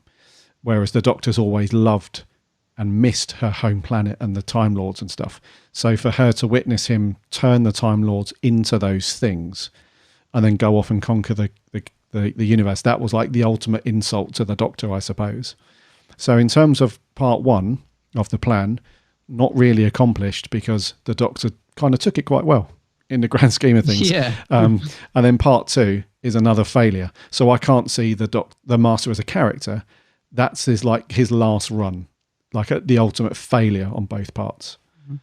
There's been a lot of we've had a lot of stories where the Master sort of teams up or has interaction with the Cybermen, haven't we? I find it a strange move that the Chibbers did it again. I think we've had it so much. I am surprised that he teamed up the Master with the Cybermen. Having said that, I think it's probably one of the better Cybermen stories we've had. Having said that, they did take a very much a back seat in this second part, Cybermen, didn't they? I'm not going to say they were wasted, but I feel like they could have been used more. So maybe they were wasted. But yeah, I don't know. Again, that's another thing I'm not sure how I feel about. I thought the Gallifreyan Cybermen looked quite creepy. So that's the sort of thing I think probably on paper didn't really work. But actually, I think it was quite good. I quite like the design of them. And I found it quite an eerie thing. Like when the Cyberman started regenerating it, I thought it was quite good. That was awesome. Again, if you'd said it to me on paper, I probably would have said, "Oh, that's ridiculous." But yeah, did you like the design of them? Because I did. I felt it kind of. I thought they looked quite good with their Gallifreyan headpieces and stuff. I did like that. No, I wasn't a fan of that bit. I'll be honest with you. No, I didn't think you would be. I don't know why. Yeah. I love the concept of. I mean, it's completely evil and brilliant. You know, I love the concept that the Master has killed everybody on Gallifrey, but has kept the bodies around because his ultimate plan was to convert them into Cybermen. So I love that aspect of it. It's like typical evil from the Master. It's great, but just the design of like the Gallifreyan headgear that's now part of the cyber helmet and stuff. I wasn't too blown away. Think you would. Yeah. I liked it, I will admit, but I don't know. I know that's a very Marmite thing that. But they were slightly wasted, weren't they, the Cybermen? After such a strong part one, they did take a back seat in this. But because the Master's so good, I don't think I really care. But it does feel like there was a really good Cyberman story there that was slightly sidelined in the second part, I think. Yeah, I mean, I don't get me wrong. Like you, the bit when he orders one of the Cybermen to kill the other one, and then when you see it regen, that is freaking cool. That was great. And I also loved it when they stomped in and Sasha was doing a little dance to their stomping. I mean, that was a great little moment. Yeah. One thing I thought was a big waste was, yes, I agree with you. The Cybermen in general kind of got, killed off fairly easy. But I thought the character Ashad, the lone Cyberman dude, I thought he was that kind of, his time sort of ended a bit anticlimactic. I think it was, I thought that he was going to be the catalyst to blow the whole thing up. I thought there was going to be a storyline where he either tapped into his more human side and decided to help and stop, that's what I thought was going to happen. I'm kind of glad it didn't, because that might have been a bit too predictable. But yeah, I felt when he was shrunk, I was a bit like, oh no, is that, because he was such a good, scary villain. I think to get rid of him so quickly, I can only assume that's because Chibnall just didn't know how to balance. You got the Master who's so amazing, and you've got Ashad that's such a brilliant. I don't feel he knew what to do with them both. So it's kind of like, let's get rid of Ashad. It did feel a little bit too soon, I will admit. I thought the same thing. Yeah, I mean, you can see. I mean, the mechanism for ending everything, the death particle that Ashad has inside him. That's one cool thing. I suppose that they use that, but I either thought that Ashad was going to have tap into his more human side and help everyone against these Time Lord Cybermen, or I thought that he was going to take umbrage at that and be like, no, we are like the pure cyber race. We're not happy with this Time Lord style Cybermen. Then they were going to have a face off and do all that stuff, but ultimately just ended with him ended up as a character figure. Yeah, it did actually. I'll tell you what I did like as well was how the Master was. There was a scene just after he shrunk him. The Master picks him up, and the Master wasn't sure if that was gonna go one way or the other. He knew that could have been suicide, and he really loved that. He got a real kick out of that gamble, didn't he? He's like, oh, I thought you were gonna, finish us all off there, but you didn't. And he, the sort of joy on his face that he was so 50-50 on the, the coin of ending his own life. I thought was quite a good moment. He was really relishing that sort of gamble that he took there, which just played into the sort of master's crazy side that he's got now. But yeah, I did think the same. I thought, it's a shame to get rid of him so quickly. What did you think to the way that they told us about the origins, not the origins of the Doctor, but how we pick up the Doctor's timeline when they're a child?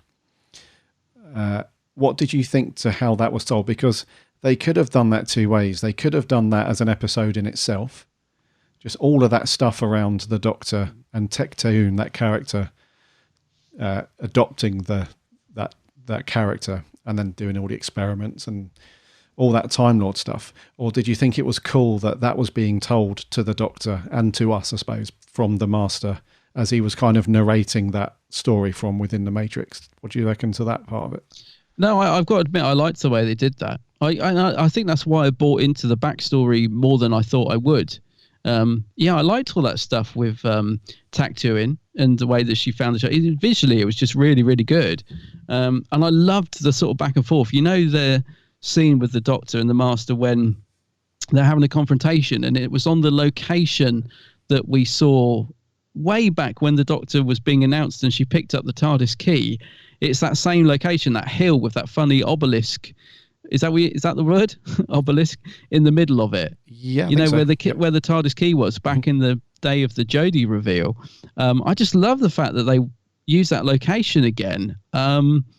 And the interaction between the Doctor and the Master was brilliant in that scene. So they're in color, but the backdrop is all black and white. It was visually, I just thought it was great. So I really liked it. I liked the way it was done. I liked the fact that just as we sort of get the reveal, the Master's brought back to the Cybermen, and the story has to be put on pause for a minute just to let us, just to sort of drag it out a little bit more. So I thought the pacing and all that was really, really good, because then we do go back into the story and he finishes telling it and stuff. So that all worked for me. I like the fact he even said, didn't he, I can be in two places at one time. So the back and forth, I felt it was paced quite nicely. It flowed quite well. Yes. For me personally, I did like all that. Yeah. Yeah, I thought it was cool that. Yeah. Okay. What did you think? Sorry. No, go on, dude. I was going to say, I knew there was something I was going to say about Cybermen when we were talking about them, and I couldn't remember it when I got to it, and now I have remembered it.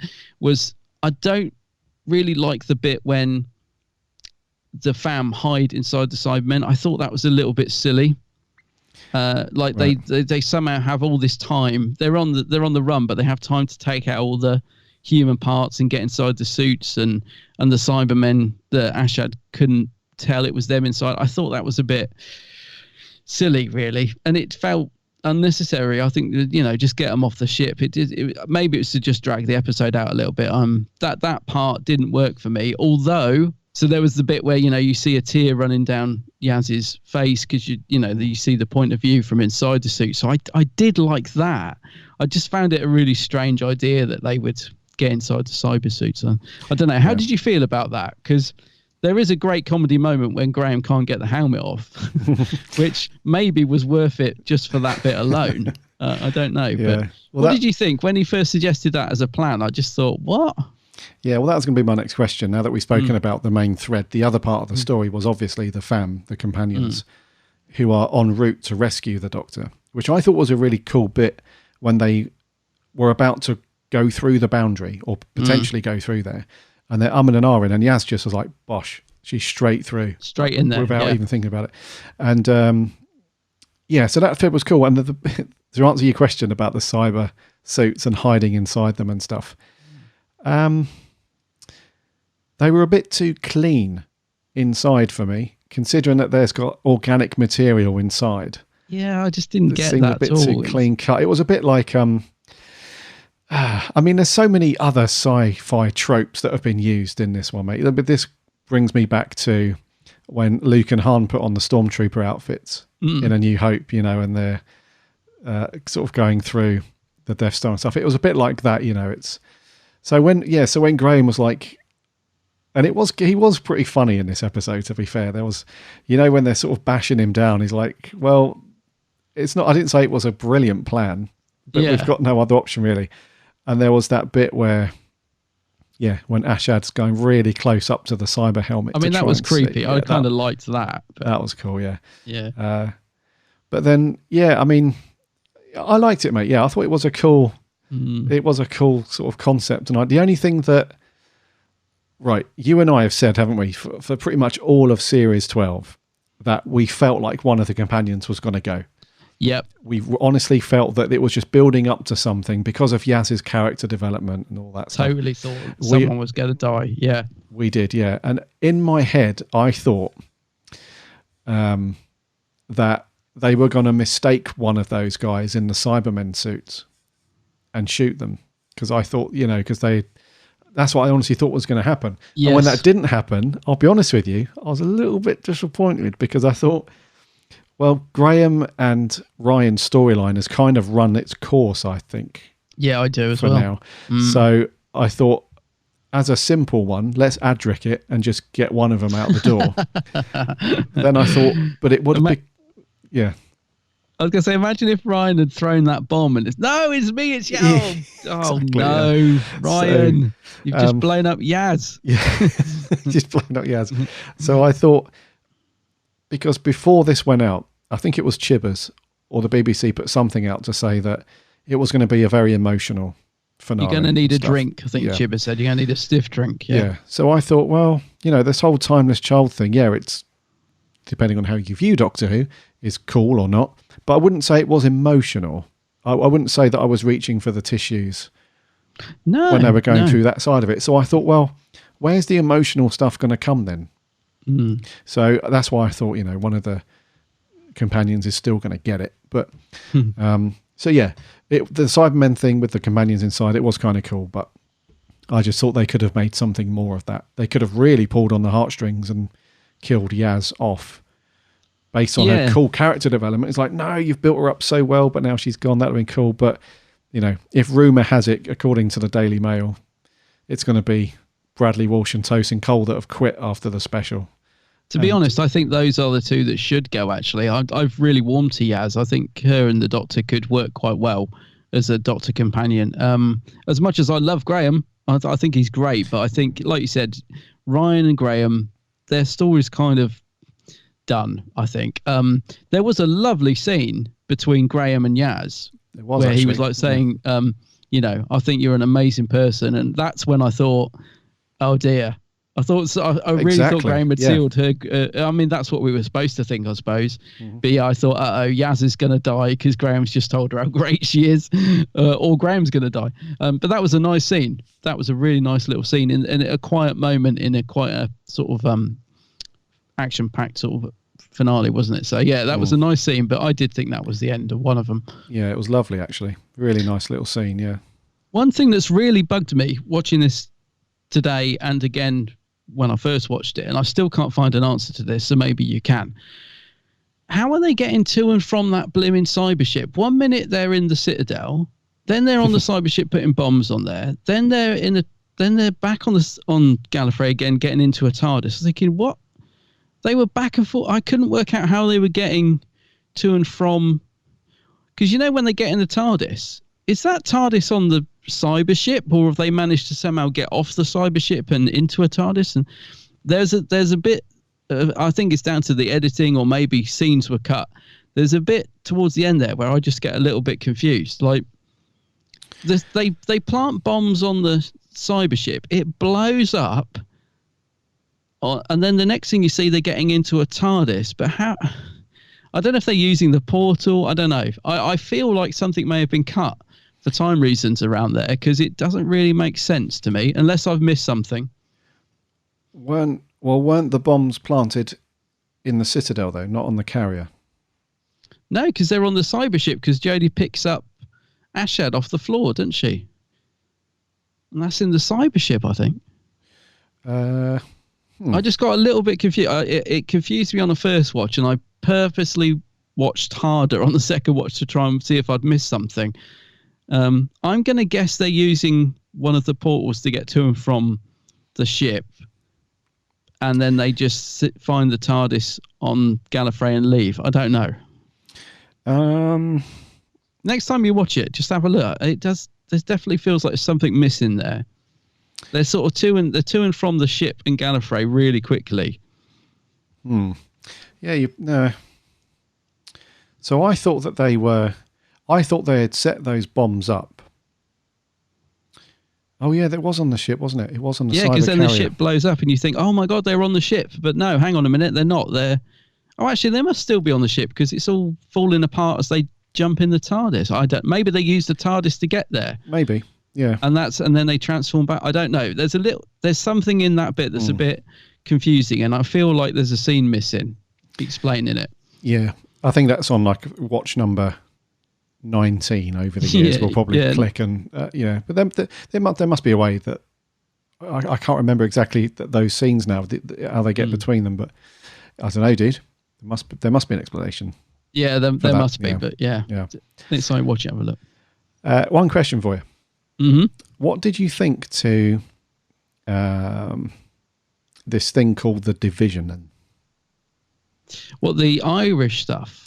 Yeah, the stuff going on an island. Yeah, so there was a one scene where you saw two Time Lords, I suppose. We assume they are. Yeah, they were kind of inducted into this thing called the Division, which is kind of interesting. And they were. It's kind of like it felt to me like that was like the Men in Black.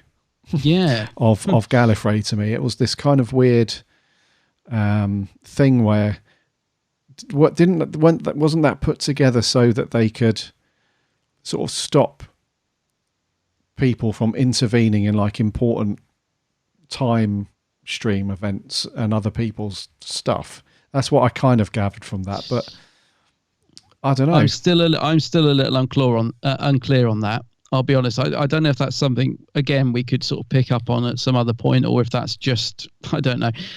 Yeah, that's the other bit I'm just not sure about. I didn't quite understand what was going on there, because there's the point where the Doctor's watching it happen, and you've got the carriage clock, which I'm assuming is some sort of, what do they call it? You know, the thing that keeps the memories? Is that what that carriage clock is? I don't know. Yeah. Because the doors look like TARDIS doors as well in the office, didn't they? And that's clearly on purpose. Yeah. The doors, they look like a TARDIS. So there's a lot to read into that, but I don't really know exactly what was going on there, to be honest with you. Yeah, so I think the Division... So I think they were like this group of people that had to do things when the time calls for it. So I think the overall thing that I guess Tecteun kicked off with the Time Lords and everything was that they've got like a very strict, and we've heard the Doctor say it many times over the years, of like, we do not intervene in important events or time streams and that kind of thing. So I think the Division was there to do that when it was called for it. That's what I would take from it. Yeah. It's like, So I think that kind of explains the reason why Brendan was obviously an incarnation of the Doctor, right? Again, that's what I'm assuming. Yeah. It's not made particularly clear, is it? It's open to interpretation, but I would read it that he was a Doctor. Yeah. Yeah. But one interesting thing though about Brendan being quote unquote the Doctor or an incarnation of the Doctor, and this is something I'll have to sort of go back and study and when I rewatch it and stuff. But I think that wasn't that used. Wasn't that created within the Matrix for the Doctor to see, but no one else could see? So I think that whole sort of visual storyline of Brendan and falling off the cliff and regenerating and all that stuff, I think that was placed within the Matrix so that people couldn't discover the truth around the origin of the Time Lords and the Timeless Child and Tecteun and all that gumph. That's what I kind of got from that. It was like the Master had the Master had sort of uncovered that, but was projecting that to the Doctor from the Matrix. Yeah, because they step into it, don't they? Yes, that makes sense. Yeah. I was very unclear what was going on that, even on the second watch, I'll be honest with you. But that I can see that does work. Yeah. That's what I got from it anyway. But like I said at the beginning, you need like a bit of a degree in Time Lord, like history and all the Matrix and all that stuff to get how that works. But yeah, I'll open this up to the listeners as well, because I'm still quite unclear about the stuff in Ireland and what exactly was going on there. I need to give it another watch, but but that does sound like a good theory. I like that, because you do get that scene with that woman saying, these are the rules, we don't interfere, and it kind of leads into that. So that does make sense. Yeah, and I think the Master did say that Tecteun said that she was going to mask the truth under this kind of visual filter, which was Brendan's story, I think. That's right. So that's that felt very Moff to me. That felt very. It does. You don't think he's drifted into the office, do you, with a glass of red and Chris, how's it going? I was spilling red on the script. Let me just tell you what you want to put in there, mate. A bit mothball, that one. You can see it. I was going to say, actually, talking of how do you say it? Tecteun. I keep wanting to say Tatooine. Talking of her, I do like the fact that people have picked up that she looks a lot like the woman who's in the one that you like, Tennant's last episode.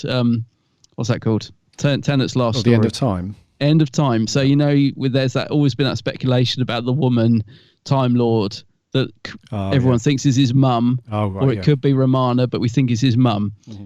So she does look a lot like her, and I like that because that really ties in with it all. I'm thinking, it could be her.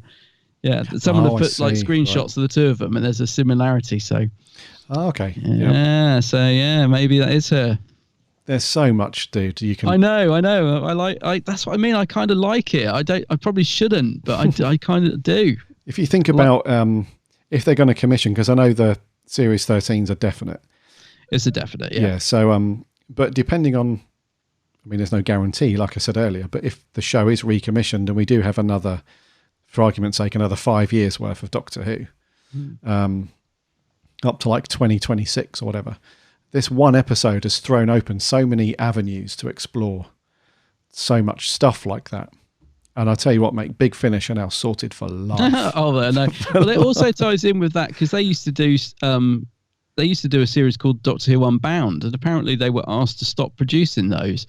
And that's weird, isn't it? Because it kind of ties in with this. Mm-hmm. It's almost like the BBC say, no, we're having that idea, so you can't have that anymore. Yeah. Yeah. I was going to say something on, what was it? Dr. Ruth is going to have her own Big Finish. Oh, I hope so. I definitely want to see more of Dr. Ruth. Yeah. Definitely want to see more. Yes. Okay, so we've spoken about, have we missed anything? So we've spoken about most of the story, characters, performances. Is there anything else on your notes, on your list? I was about to ask you something. And I got sidetracked with the Big Finish stuff. And I really want to remember what it was, because it was something I wanted to ask you that was quite important. While you're thinking of that, there was a bonus to this episode. Very little usage of sonic screwdriver. Oh, I've got that note as well. One use. Yeah. Only one use. Yeah, that's a big plus. I have remembered what it is as well. It wasn't really, it was a question, but because of the setup of this story, and you were talking about Doctor Who going on for the next 5 years and stuff, I was thinking, I'm surprised. This is the sort of thing I'd expect Chibnall to write for like the 60th anniversary. This is quite a big, momentous thing that he's done. So I'm surprised that he's done it now and not like, because I'm assuming, will he still be showrunner with the 60th? What are we on now? Is it 57 years we're on now? Yeah, so we're a few years away from the 60th. But didn't he go to the BBC with some 5 or 10 year plan? I remember reading that back when he was announced. It's like, I went to the BBC with a plan for the next, I think it was 5 year plan that he had. Something like that, yeah. So I'm surprised that this wasn't his big 60th plan. But yeah, so what on earth has he got up his sleeve? Oh, I dread to think. What on earth has he got up his sleeve? Well, we had, with Fugitive of the Jadoon, that was a bit of a mind melter in itself. And then when you couple that with the conclusion, kind of, from this one, I think Series 12 as a whole is just going to be remembered as like a turning point in the show, really, in modern Doctor Who. It's like, He's certainly shaking things up. I mean, I'll give him that. As I said, right or wrong, I don't always agree with the stuff he does. But at the end of the day, he's coming to showrunner and he's not pulling any punches. He's kind of just putting his stamp on it, whether we like it or not. So I kind of think, okay, fair enough. He's not playing it safe. Let's put it that way. My only other notes was Seeger's music I thought was decent. Nothing amazing. There was a sort of theme he had every time the Cybermen appeared that it just literally felt like he'd press play on the that clunking. Oh, okay. Yeah. But no, Seeger's music I thought was good in this episode. I loved it when the Doctor Who theme kicked in with the flashlight. I absolutely loved that. And I liked the ending. I liked how it all wrapped up with the TARDIS house. I loved that. That's cool, yeah. My other half was like, oh, the TARDIS is a semi-detached house now. And I thought, yeah, loved that. Loved the tree. Something about, you know how silly little things get you? They just either send a shiver down your spine or they bring a tear to your eye. I know or what you're going to say. A little moment. And it's the sort of thing that no one else would think. But I loved it when the Doctor just went, hello, mate, to the TARDIS. I don't know why. It just... It didn't bring a tear, but it just made my heart go, I loved that moment for some reason. And the tree, TARDIS and all that. So I loved all the ending. I liked the fact the Doctor just wanted to take a minute because I kept thinking, right, is she just going to go back and find the fam again now? Where are we going from here? And I think she just wants a moment just to let it all out before she carries on. But she doesn't get that moment because then the blimmin' Jadoon turn up and throw her in prison. I don't know what that's all about. Yes. But my biggest thing was we get the thing saying Doctor Who will return in, what is it? Something of the Daleks. Revolution. Revolution of the Daleks. Great title. But when? You've given us this. You've given us this now. Are we now to wait a whole however many months till Christmas and New Year for this special? Seriously? 7 months, dude. Yep. Oh, come on. You can't. I mean, surely they've got to show it at Easter, haven't they? Or, No. It's going to be either Christmas Day or New Year's Day. It's getting to Sherlock syndrome, isn't it? Where they just give us a special every year. And I think that's a ridiculously long wait. I like it. Do you? Yeah, I like that because... What would you then do for Christmas and New Year? I know, but I just don't. Well, I suppose so. I mean, it's not. Yeah. What did you think of the cliffhanger? We got the classic Tennant. What? So we got that. Yeah. Which was a nice little throwback. But what were your thoughts when that happened and the episode ended? What did you think? Well, firstly, I like you. I loved when she gets to the TARDIS and she's just like, mate. Hello, mate. I love that bit. It's like a friendly face, isn't it? She's gone through the ringer. She's absolutely like her life's changed forever from this point on. And now she just sees like that comfort in the TARDIS. And that's a lovely moment. But yeah, I'm getting Sharda vibes, dude, from the prison at the end. Yes. Did you pick up on that as well? No, but then I read it on Twitter and thought, yes. Oh, you read it on yeah. It's funny. I thought I only got Sharda because I remember someone pointing out that Ashad was an acronym of Sharda. I thought, oh. And then when someone pointed out about the prison, I did think, yes. So I'm kind of hoping that's the thing. I'd actually quite like that to be a thing. That would be cool. Yeah. Yeah. Because what's interesting, let me just make sure I'm reading this correctly because otherwise I'm going to fall flat on my ass with this. But the Gallifreyan Gat, do you remember that character Gat? Gat, yeah. Yep. So her and the Jadoon worked for the division.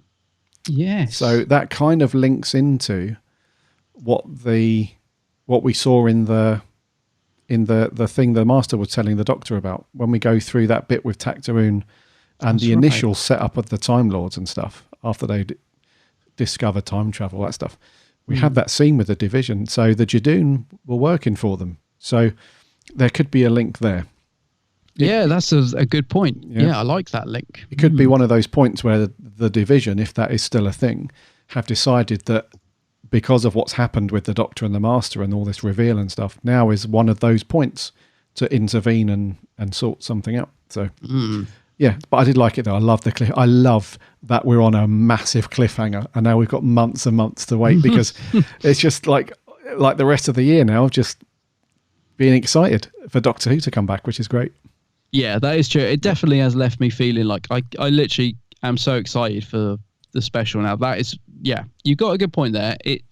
It's not just a case of, oh yeah, Doctor Who's coming back. I am genuinely really buzzing for the next episode to see where it goes. And we know the Daleks are back and everything. So there's a lot riding on it. And I think we said that about this episode. You know, we hope it doesn't disappoint. Same feeling with the special. Like, we've had a couple of really good, we've had a really good belting final, I think. Really enjoyed it. So, yeah, hopefully it leads into another thing.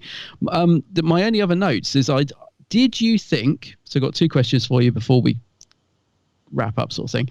Did you think at one point the Doctor was going to regenerate? Because there was a bit, not going to lie, knowing how well Chibbers is at keeping secrets, that bit where she was lying on the floor and they were like, Doc, and she was really, she just looked like she was, I don't know, there was just a moment where I thought, is she going to regenerate? Surely not. But then Dr. Ruth's on the, is waiting in the wings. I honestly thought for a split second she was going to regenerate and Dr. Ruth would appear or something. I don't know. It was just the way it was filmed and the way she just looked like she was done for. You know the bit I mean? It was like when the fam turn up and they're like, Doc, are you all right? And she's on the floor. It was very reminiscent of Tennant on the floor, from, what's it called? The End of Time. End of Time. Yep. It's because I've got Timeless Child in me. I can't think. Yeah, it just reminded me of that scene where he's on the floor and it's like it's all over. Or the bit when McCoy's got a wig on. He's laying on the TARDIS floor and they roll him over. Yeah. He's got the blonde. Leave the girl, it's the man I want. It'd be like, leave the man, it's the girl I want. But was that just me or did you for a split second think the same? No, I didn't, mate. To be honest. Okay, no, that's cool that you did though. I think, it's just something about the way she looked. I thought, Jodie's done for. Well, is this a surprise regen? No. I think it's because we all know that she's back for the special and the next series. So it just wasn't in my head, really. I'll tell you what I am pleased about, though, is when I did think that, if you'd have asked me at the end of episode series 11, I was kind of hoping she wasn't going to regenerate, is what I'm getting to. I think if you'd have asked me before this series, I might have said, yeah, go, yeah, let's have another Doctor, because she wasn't really doing it for me. I still think, I agree, coming back to what you said, I still think there's a lot more fire in the belly we need to see from Jodie, but I've really grown to like her. I thought, even though she took a bit of a back seat in this episode, I did think she was really good. I do agree. I think there are bits where, you just wanted to take the brakes off just a fraction and give us a bit more fire. But we are definitely seeing it from Jodie. And I'm happy to say that when I thought she might be regenerating in this, there was part of me that said, oh, no, not yet. I actually do think she's got more to give. Yeah, I'm really pleased to say that, because there was a time when I would quite happily seen her go. And as much as I love Dr. Ruth, I really do. I think Jodie is starting to really get there, She just, you're right. She just needs to just let the brakes off a little bit more, Jodie. Just let's see. You can shout, shout from the rooftop. Go mad. She can do it. I know it's there. Yeah. And I would have been sad to see her go. So I'm kind of glad now that we're getting another series of her. I think one more. We just need one more series. I think we'll be ready for a new Doctor. But I think she's got more to give. I think. I would say so. Yeah. I'm glad to say that, because I was getting worried. It's taken me a long time to really warm towards Jodie's Doctor. I like her, but I don't love her by any means. She's not anywhere near in my top 5 Doctors, or even she's really not up there with the Doctors that I love, but she's definitely growing on me. She's climbing up the ladder slowly. Definitely. Yeah. Definitely. Do you know what I think? Because I think the reason for that is because in order to, and I'm talking very generically here, but in order to sort of have some kind of emotional attachment to a character, there has to be some consequence to their character. So in series 11, when she's just going from story to story and none of the monsters or aliens really testing her or being that much of a threat, she becomes just like any other sort of throwaway character, I suppose. So in this series, though, we've seen this whole thing build up, and she has been more vulnerable. So alongside being stronger, because the writing's definitely improved for her. There've definitely been scenes where she's a lot stronger. But there's also been scenes where we've seen some more vulnerability as well, with the fam trying to probe a bit more and find out her history, and she's a bit, there's that scene where she's like, time's swirling around me or something, or time, something's after me, whatever, and you can see that something, it turns out it was the Master, I suppose, or this timeless child thing, but... And she's been a bit more snappy, like with Yaz and stuff, hasn't she? Like even in this one, I think she snapped something when she says, "I'm going to go off and blow them all up, and you guys have got to go." And Yaz tries to stop her, and there is a bit where she does snap, doesn't she? And I thought, like you said, it would have been nice to see a bit more of that with her and the Master. I think, if you know what I mean, that sort of real, just back off. She really does let go a little bit there. So, my other question to you, very quickly, was if the timeless child hadn't turned out to be the Doctor, who would you have liked it to have been? Oh, that's a good question, dude. I would have liked it to have been... I would have liked it to have been the Master. Okay. Yeah, because I thought it would have been a great, just a massive power trip for him, to have discovered that was used and experimented on. Yeah. Yeah, what about you? Well, actually, it's funny because the Master, there's two. I've got two. The Master is one of them for that very reason you've just said. I just think it would have explained the rage and, that he didn't know who he was and this lost soul doesn't know his parents. I think they could have really played into that. So that, I think, would have worked very well. My other one, I don't know if this would have worked so well, but I think it could have done, is Susan. And the reason I say that is because if Susan had been the timeless child, we don't know a lot about Susan's character. She's just this granddaughter and doesn't really make sense, really. So she is a mystery. And I think if it had been Susan, then there's still the mystery of who is Susan, but it might have explained why, I don't know, she went on to travel with the Doctor. I don't know. I think that could have worked somehow as well. That would have been amazing. If the timeless child had been Susan, yeah. Can you imagine there is part of me that would have... Yeah, if Carol Ann Ford would have popped up. Yes. In this. Oh, dude. I know. There's part of me that would have really liked that because Susan's a character that is intriguing. We never really explore her and she kind of just gets forgotten about, really, doesn't she? Because she wasn't really developed at all. So yeah, I think that could have been utilised really well if it had turned out to have been Susan. But I don't know. It's just those are the two. I think if I was going to change it, it would be one of those two. I'm slightly, I'm intrigued that it could have been Susan, but it ain't to be.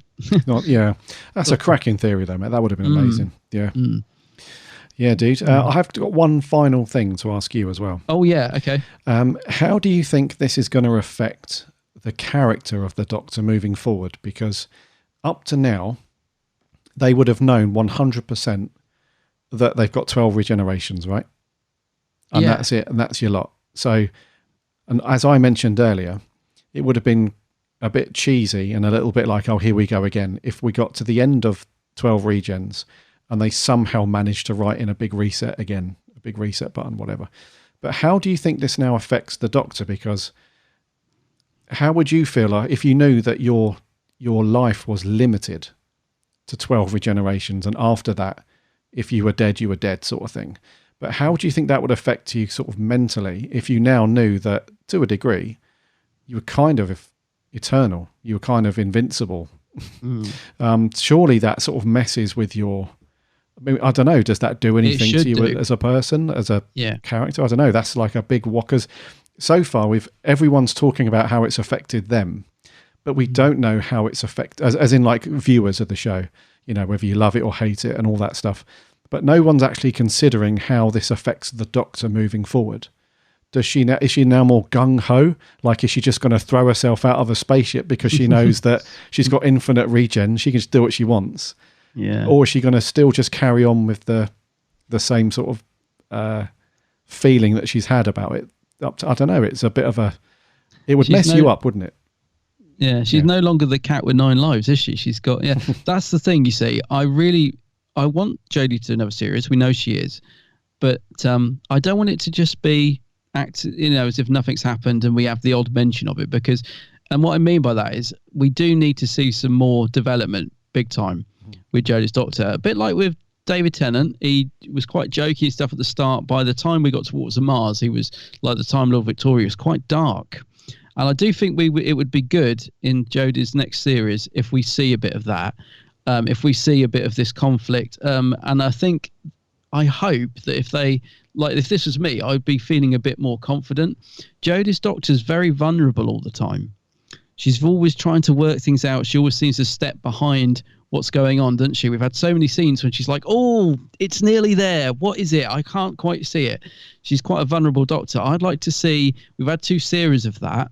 We've seen a little bit of development now. I would like to see in the next series her become a little bit more hard-edged, a little bit more, standing up to people rather than being this quite sort of delicate Doctor that we've got. Because there's nothing wrong with that. Davison was quite delicate, but he had his moments when he really got stuck in. And I really want to see more of that from Jodie. And I think if she takes forward this storyline, we could easily go down that route. She doesn't have to be kick-ass like Ruth, because that's just not her Doctor. As much as I wish it was, because I love Ruth's Doctor, but that's just not Jodie's Doctor. She doesn't have to go quite that severe, but yeah, I'd like to see a little bit more confidence in her standing up to the villain of the week and just being a little bit more in control. Like instead of saying, oh, I don't know how to do this, I want to see her saying, right, a bit like Eccleston in Partner of the Ways, right, Rose, I'm coming to get you. Those Daleks are going out the window. You know what I mean? I just want to see a little bit more fire in the belly, and I think this could allow her Doctor to do that now that she's got this knowledge. Yeah. So that's that's where I would take it. Whether they will or not, I don't know. I have a feeling Chibbles will just continue to write her as he does and think everything is hunky dory. But I think there's great potential with Jodie's Doctor. I just hope he taps into it. Yeah, I'll read you. Okay. Do you agree? Is that what you would do with it? Yes. Yeah, I think so. I think you would certainly just wouldn't leave it as an isolated thing in a story from whatever. You would try and develop that into the character a bit more. And it's got to be consequences. As far as she knows, she's just killed the Master finally. So it's got to have some sort of consequence on her, surely. You would think so. You would hope so. After you found out something like that about yourself. Yeah. And you've just killed the Master and all of the Gallifreyans on Gallifrey and all that stuff. You would, so I hope that when we get to the special, it's not just a case of, hold on a minute, so the events of the last episode mean nothing then. So I hope they do sort of take that on board and carry it through for a while. Yeah, because it also feels like we're actually we've seen much more of the Chibnall master plan this series, haven't we? Like the first series, like the Timeless Child, I still don't know. Did he have that in his mind all the way from the start? When he mentioned that in the Witches Familiar, was it Witches Familiar? Or was that a throwaway line that he's picked up on? I'm hoping that we're starting to see where Chibnall wants to take Doctor Who. And I know I've said it a few times now, whether we like it or not, I just want to see. I'm hoping he's actually sort of plotted this out. He's not just making it up as he goes along. I'm hoping that we will see consequences from this in the next series and he takes it to wherever it is that he wants to take the show, That's what I hope. I hope he's got it like a rough Chibnall master plan and it's not just like, thrown away. I hope so. Yeah, I hope so. Indeed. Right, scores. It's you to go first. Well, I'm giving this a strong score. I'm giving this a 9 out of 10. A 9? I'm only really knocking off a point for really the stuff that I didn't understand, like the to and fro from the spaceship and the island stuff, and also the conflict. I'm still a little bit divided how I feel about this new revelation about the Doctor. I've got to be honest, but it was good. I enjoyed it. Yeah, it's a snap. That's a 9 for me as well. A 9 out of 10. Wow, cool. Mainly because I just thought this was like such a great story to watch. It was just brilliant viewing in terms of Doctor Who,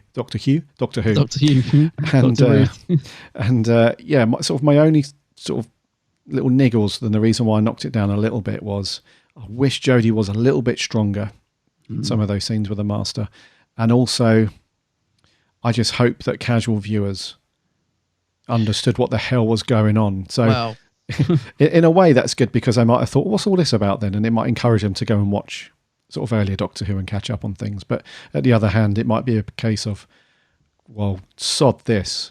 Yeah, I have no clue what's. But then again, it's similar to any show, I suppose. But I'll tell you what I am pleased about as well is that sometimes when you get an episode like this, as if quite a lot big reveals and it's all very exciting on a first watch.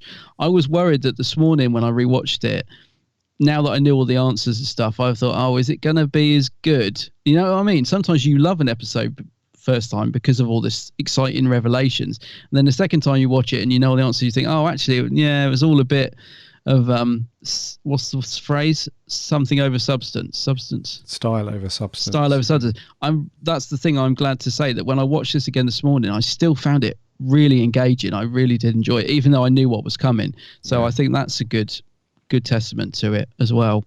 Indeedy. Yep. Like I could happily watch it again. It wasn't one of those I thought, oh, that was really good, but no, I've seen it now and I'm not too bothered. It still stood up really well on a second watch. Yeah, agree. I gave it a strong score just because obviously the big change in not the change, but the addition to the lore of the Doctor and Doctor Who, I think is a good time to do that. Yeah. A lot of people, not so much, but I thought it was good. Yes. Right. We had quite a few audio reviews in, so let's smash through some of these. The first one is Max William. So, Timeless Children. A very fast-paced episode, but even though I did thoroughly enjoy it, I had lots of things I enjoyed about it, such as the retro Cyberman and the bit in the Matrix, all the lives. That was very well done. But I also did have lots of problems with it, such as Daniel Barton and 4 at the very beginning, along with the monsters, which did all the weird stuff. The amount of generation cycles Jodie must have, because we saw all of these cycles, stuff and that, and we've only seen her get one extra amount of cycles, so I guess she's had so many. And also it slightly contradicts Utopia, as in the fact that there's no humans left to make the civilization, as all of them are already off Earth. But anyway, I'll give it a 6 out of 10. My voice is still breaking now. Give it a 6 out of 10. And I'll see you all next week. But not next week, because it's the Dalek episode, which is sooner or later. See you then. Bye. Thank you very much, Max. It's a good point about Utopia, which is an episode I absolutely love as well. I hadn't thought about it contradicting that. Yeah. The thing is, though, it's going to throw up so many. Well, it is. That's the thing. Yeah. No, you make a good point there, though, Max. Thanks a lot for that, dude. Right. Ian from France. Ian Stevens. Hey. Hi. Ian from France here. My God, that was boring. A bunch of massive exposition dumps throughout and scenes dragging on endlessly. And the exposition was complex and lengthy and felt more like something from the History Channel at 2 a.m. than Doctor Who. Hardly riveting stuff. Ryan's post-bomb celebration was obnoxious. And if that's meant to be character development, they clearly want us to hate him. To be fair, it doesn't help that his acting skills are non-existent. Cyber Time Lords wearing what looked like my grand's doilies around their heads. Please! They looked really, really silly. Almost as daft as the drones from last week.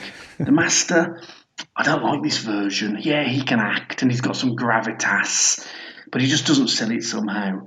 And the occasional lapse into slapstick nonsense is problematic. And crucially, I worry that most of this would have been total gibberish for casuals tuning in just for the finale out of curiosity. Based on this, I don't reckon many of them will be back. Any positives? Well, there was a nice character moment between Graham and Yaz, but even then Graham was massively underused after this, almost absent in fact. And I like the Star Wars homage by hiding in the cyber suits just as Luke and Leia, I think, did, and A New Hope. Other than that, I'm really, really struggling. Tonally dull, dismal and lifeless. This simply did not feel like a finale episode, more like a mid-series catch-up. Not impressed, I'm afraid, Chris. 5 wasted opportunities out of 10. Alors, c'est suffit. Je partis. À bientôt, mes amis. Well, I am shook. I can never predict what Ian is going to think, but I really thought he would like this one. I'm genuinely shocked, Ian. I thought this. Wow, Ian's not a fan, mate. No, Not I always this try one, and anyway. say along to, all the stuff he says at the end. I can never say it right. I just end up saying foods like pate. Souffle. Souffle. Crikey. Yeah, Ian's not feeling it. Yeah. No. A 5. What did Sammy from Down Under think? Hey Gary and Adam, Sammy Satine here. So, the Timeless Children, what a mess. This is worse than Hellbent, and Hellbent at least made me feel something. This made me feel nothing, which sums up this whole era. I feel nothing. This feels disrespectful to Hartnell. He was and is the first Doctor. Now that has been taken away from him. Not to mention, Gallifrey is not the Doctor's home planet anymore. The companions I feel nothing for. I do think it would have been better if one of the companions had died or been converted. Maybe I expect too much from this show. I don't know. I'm going to watch the rest of the Chibnall era, but I've stopped caring. Maybe when Jodie regenerates or Chibnall leaves, I might care again. I give it zilch, 0 Time Lord Cybermen out of 10. At least we have the Daleks next. That cliffhanger with the Jejun is just setting it up and saving it for later, and I'm so tired of that. See ya. My word. Crikey, Sammy. Moses. Wow. I'm really I'm speechless. I'm absolutely speechless. A 0 out of 10 for the finale. 0. My gosh. Surprising. It's one of the stronger episodes of the series. I don't know. Sammy not feeling this one at all. Crikey. I'd like to think, I know her noisy neighbours have been keeping her up and she ain't been getting any sleep. I'd like to think that after that review, Sammy, you went over and bashed them on the head with a I don't know, banana or so. I don't know, nothing to kill them. But Sammy, I'm shook. Oh dear. Sammy. Well, here's hoping that the special picks up a bit for you. If she's watching. Yeah. But thank you very much for your review, though. All of your thoughts are obviously awesome, good or bad. So thank you very much. Let's move on. This is Craig Bryce. Hi guys, hope you're well. So sorry I missed last week, but let's get to it. Okay, firstly, Essentially the Cybermen, the setup for the final, not a bad setup really. I gave it 7 out of 10. But the Timeless Children, I did like it, but there's one thing I didn't like. We'll get to that in a second. But firstly, I want to say Jodie Whittaker this week, she was so much better. It just goes to show what some good writing and, cutting out some of the comedy lines does. She's so much better when she's more serious. I didn't mind her this week. She was pretty good, but she was outshined by Saskatoon's master. He's brilliant.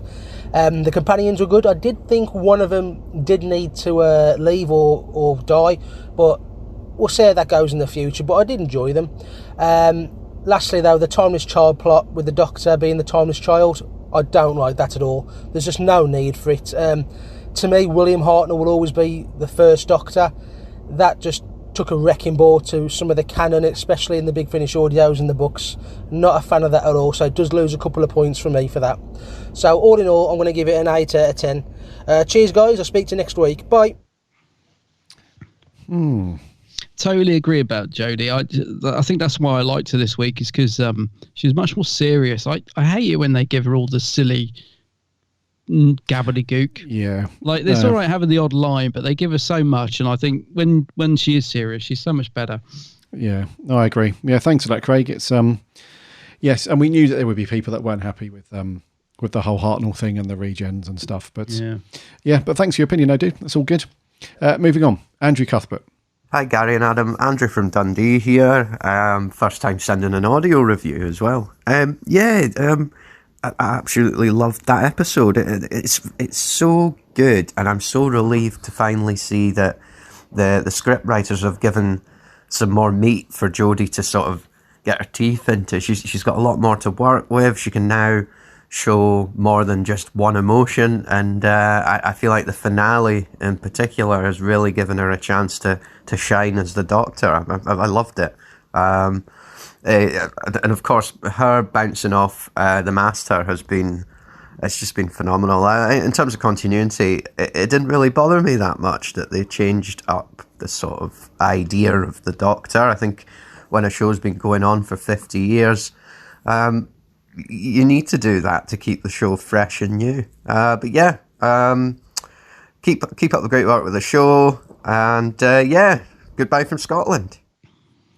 Hey. Thank you very much. Always love it when we get a new reviewer. A new reviewer on board, yeah. So thank you. I agree. It's good that Jodie has, a bit more to work with, and she was good. She was good this week. Yeah. But thank you very much, Andrew from Scotland. That's very cool. Moving on. TARDISnet. I don't think you've sent a review in for a while, so let's see what you got to say on this one. Hello, Gary and Adam from the Big Blue Box podcast. So, The Timeless Children. I don't know how to feel about a lot of it. I think I liked it, and I think I'm okay with some of the retcons and some of the origin changes. I like how they've given more mystery to the Doctor's past and for the Doctor's origins for the first time in a good 50 years since before the end of Patrick Troughton. But on the other hand, I'm sort of thinking, does that diminish the Doctor's, what we've learned about the Doctor, and does it diminish the impact of the revelations of the War Games, and overindulge on the Doctor's importance to Gallifreyan society? But I think they might have just about got away with it. My opinion might change, I just don't know. Yeah, well, it's another one of those big questions, isn't it? That the War Games. See, exactly. That's what I mean. That it's going to throw up so many either contradictions or questions you need to ask. That versus previous storylines and all that. It's a massive can of worms, right? So there are going to, there are going to be hundreds of them littered throughout all of classic Who and modern Who. There's going to be little bits where it's like, well, it contradicts with that and all that stuff. So, yeah, it's interesting one side, isn't it? It's but it's going to be fun though. It's going to be fun over the next few years, figuring that stuff out. So, there we go. From across the pond, Time Lord 0902. Hello, Gary and Adam. It's Time Lord 0902 with my review of The Timeless Children. After last week's episode, I expected a little bit better. I felt that the lone Cyberman was too easily vanquished. Really did not understand the Master's entire plan of Cyber Time Lord breed. I also have a bunch of questions that were left unanswered, including what is a division? What was the entire setup with Brandon? Because those answers will come next year, hopefully. As to the whole timeless child thing, always remember the Master lies. Who knows if anything that happened in the Matrix is truth or fiction? So I'm taking a wait-and-see attitude on that. I did find the story well-paced, and the acting was very good. So on a whole, I do give this episode, I should say, a 7.5 out of 10. Hope you all have a wonderful day. Cheers. Cheers indeed. Cheers indeed. Yeah, 7.5. Not I know bad. that I know that you've not been a fan up to now, Time Lord. So that's pretty good. I must admit, I was a bit worried. I thought, well, is he going to like it? Yeah. No, thank you very much for that, dude. Last few to get through. This is Alex Kingdom. Hello, Gary and Adam of the Big Blue Box podcast. Now, what the... No, again, you told me that you didn't want to use the censor button. I stopped myself again. Almost did, though, because what on actual earth was that episode? I don't even understand. How can I condense this in a minute? Here's the cliff notes, I guess. Sacha Dhawan is the best thing to happen to Doctor Who in a very, very long time. Jodie Whittaker is fantastic. The companions had nothing to do. Apart from that, though, I loved it. I loved the timeless child twist. I think it works because it doesn't affect canon. That is important to me. And I think it works really well. And I think it was the best ever Doctor Who's looked. I'm not all that peed off. I could be a lot more peed off, but I'm not. So I have to say Timeless Child is the best finale, and a real, like Gary said, Doctor Who needed a kick up the bum last week, and I think it got it with the Timeless Child. I'm going to give the Timeless Child a 9 out of 10. Whew, I really hope you guys enjoyed it. If you didn't, I'm sorry. I apologise. But yeah, this is the most I've been excited for Doctor Who in ages. And yeah, I really hope they didn't kill off Sacha Dhawan, and I wouldn't mind seeing those Cybermen back again, but I feel like we're not going to see them. Anyway, lads, have a good rest of the show, and I'll see you guys soon. Language, Timothy. Alex. Yeah, I know his name's Alex, but language to... Oh, sorry, Timothy. It's an older... Anyway, no, he'll be too young to know that quote. Timothy. Timothy? He's just reminded me as well. I knew there was something I wanted to say in the review, and he was talking about the look of the show. And the reason I want to say this is because I know you'll know that shot of the Gallifrey being built in stages. Oh, was amazing. Yeah. And you must know how they did that. Is that just like, because it almost was a bit like, I imagine that's how they actually do the graphics anyway. It was just amazing shot. Yeah, it was meant to look like it was sort of stop motion animation. Yeah, but also it was done digitally, but it looked beautiful. Yeah. Very, very nice. Yeah. Cheers, Alex. I'm glad you're excited for Who as well. It's all good, dude. Martin Arnold, what do you have to say about this one? Well, that happened. That was exhausting. That was confusing. There was a lot of very, very good stuff in that. The production values were absolutely superb, but I don't think it was done well enough. If they had spread out the whole Timeless Child thing a bit more throughout the season, rather than try and have the Master beam that whole island sequence to the Doctor in a way that wasn't explained, that would have made more sense, because that's what he was trying to do. Ruth, still don't know what's going on there. Maybe I've missed something. The Doctor was out of it for far too long, and the rest of the story was, I think, far too dark. It needed more levity.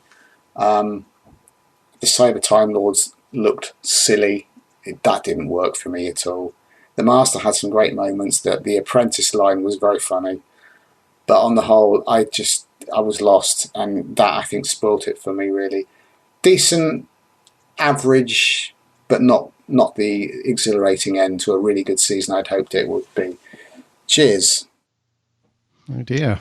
Another not so good one.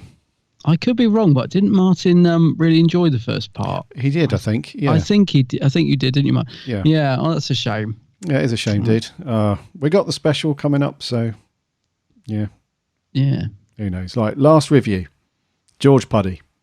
So, the Timeless Children. I'm not going to beat around the bush here. I hated this episode. The worst episode in Doctor Who's history? Yeah. I think I owe Hellbent an apology, to be honest. I hate everything to do with the Timeless Child. I hate that the Doctor is the be-all and end-all of the universe. I just long for the days when the Doctor was just some Gallifreyan who just left just because he was bored. No, the Doctor's the be-all end-all of the universe, who actually gave the Time Lords their ability to regenerate now. There was billions upon billions of regenerations before Hartnell. Terrific. And the Doctor can infinitely regenerate. Now, I hate this because it actually makes Doctor Who episodes of the past worse. Just think of the time of the Doctor. The drama in that episode of the Doctor dying, thinking it's his last life, yet choosing to defend the town of Christmas anyway. Nope, because he could regenerate the whole time. Brilliant. And also, you take the Timeless Child away, and this episode is still awful as a conclusion. The Cybermen are wasted. They have nothing to do and are destroyed in such a meaningless way, and their plan to turn themselves into robots, that's not the Cybermen. They just become patsies for the Master again. You built up Ashad's character, but he's just disposed completely. The Cyber Masters were pretty interesting, but they're disposed as well. Sacha Dhawan is superb, and he really tries to make this episode good, but it can't. It truly can't. It's awful as a finale, and it's awful as an episode of Doctor Who. It takes something away from the character of the Doctor and takes away from previous episodes of the show. No other episode is like that, and therefore it's the worst episode in the history of Doctor Who. 1 out of 10. Sorry for my negativity, guys, but this episode just angered me. Crikey, George. I mean, George, that's it's absolutely fair enough, actually. I mean, when you make very good points, mate, I do understand why you feel like that. I mean, I know my opinion of the episode is a lot different to yours, but I'm sitting here nodding and thinking, yeah, I know, yeah, that's true. Oh, the conflict of this episode. Shivers. Yeah, it's well, we knew it was going to happen, dude. I know. It was like lobbing a live hand grenade into a bunch of Who fans. If George has made it this far in the review, it have been swearing at us the whole time. No, you wrong. Oh dear. I know, but I hear you, George. I do. Definitely hear you, mate. And it's great to have your opinion on that stuff, because it's not that we disagree at all. Can completely see what you're saying, and in regards to the Doctor's character and all that stuff. So yeah, but thank you so much, guys, for taking the time to send in your reviews and all that stuff. It's great. So we had quite a few over on Twitter and Facebook, so I'm not going to read them all out. I'm just going to whiz through these very quickly because we've waffled on for for quite a long time now. So Andrew Cuthbert, I think, is on Twitter as well, so that was a solid 10 out of 10. Sam Dooley says, I know I'll get hate, but someone who was happy with last week, who gave it a 7, I'm just going to keep this short and sweet. I absolutely hated every single second of this episode. 0 out of 10. Oh dear. Thomas Meehan, I loved it. And it aired on his birthday, so what a treat. Nice one. Jamie Aspinall, I liked it, but I'd rather have William Hartnell was the first. 7.5. One of our writers, Jordan Shortman, I certainly liked it, but wasn't a big fan. I don't like the Doctor being the timeless child. Loopy Lou, my main thought after that epic finale was this is the best thing ever to happen in the history of the show. Bringing back the mystery of the Doctor makes her all the more special. Craig Mateo, bad mix between Hellbent and Death in Heaven. Didn't enjoy this one, gives it a 5.5. Marco Bricks UK, it was a heavy episode, but that's modern Who. The Master was absolutely amazing. The stakes so high. Probably the best acting I'll see from Jodie. A 9 out of 10. David Glad, the episode was awesome. 9 out of 10. John Griffiths, 7.5 out of 10. Zombie Who, 7 out of 10. Sebling, DW Sebling, enjoyed it a lot. I love the Master. I think he's outshone the Doctor in this one, though. A strong series finale, nonetheless. Joe Bowers, 7 out of 10. Adam, the Ultimate Whovian, gives it, still wrapping my head around most of it. The episode summed up as the timeless mind warp. Sama Jet says, one of my favourite finales. I needed to sit with the Doctor equals timeless child bit. But in the end, I like what it does to the character's mythos. Reese gives it a 10 out of 10. Edward Galuli, a 7.5. Davros, a 7 out of 10. Nick H, an 8 out of 10. Matt Holder, an 8 out of 10. And Gallifrey Forever 97, Reese, says, delivered on its promises of changing things forever. Was epic in both scale and emotion. And over on Facebook, who do we have on here? Matt Searson gives it a 9 out of 10. Jeff Worrell, best 3 episode run since it came back. Wow. The Cybermen have never been better. The Master has never been more bonkers. And Jodie Gay performance equal to anyone who has ever been given. Wow, Charlie Turner. Pretty good, even if the Cybermen were rather sidelined. Goes on to give it an 8.5. Millie McKenzie, a 9 out of 10. Daniel Hickey gives it a 10 out of 10. Caitlin Phoebe Gardner gives it a 10 out of 10 as well. Gordon Hudson. 10. Yeah, Gordon Hudson. I think what it shows, if you fiddle Gallifrey as much as you like, it doesn't really affect the core of Doctor Who, which is the Doctor and companions going on adventures in the TARDIS. Very true. Jessica Laffelman, a 9.5. Leslie Shergold, an 8. Colin Keary, a 9 out of 10. Miles Mackenzie, an 8 out of 10. Harry Walker, a question mark, because he's not sure how he feels about the timeless child stuff. Fair enough. Ryan McGiven, how you doing, dude? Difficult one. I did really like it, but didn't like the idea of Time Lords being killed off again. Yeah, I can see that. Mark Mooney, a 7. Thomas Richard, an 8. Chloe Anderson, a 6.5. Kevin Mullen gives it infinity out of 10, a glorious masterpiece. Ooh. And Danny Brown gives it a wow 10 out of 10. 10 out of 10. Crikey, yeah. I would normally go through and read these in detail, but this podcast is going on for so long, and you guys on force, as usual, gave us all your reviews, which is cool. But if you connect with us over on the socials, you can just interact and read all these and give us your thoughts as well. But thank you, everybody who sent in your audio clips and took the time to jump on Twitter and Facebook. That's awesome stuff. Indeed. Next week, dude, what are we up to next week? So next week, something a bit different. We're going to be taking a look back at Series 12, highlights, things that did work, things that didn't work, thoughts on everything, basically, that we've had this series and where we think Series 13's going to go after this. A bit of a recap next week, just comparing to Series 11, all that sort of stuff, just chewing over the fact of what we've just been through in Series 12. Indeedy, yes. So that'd be cool to have you on board for next week. Until then, I think we're going to wrap there, dude, for 258. Okay.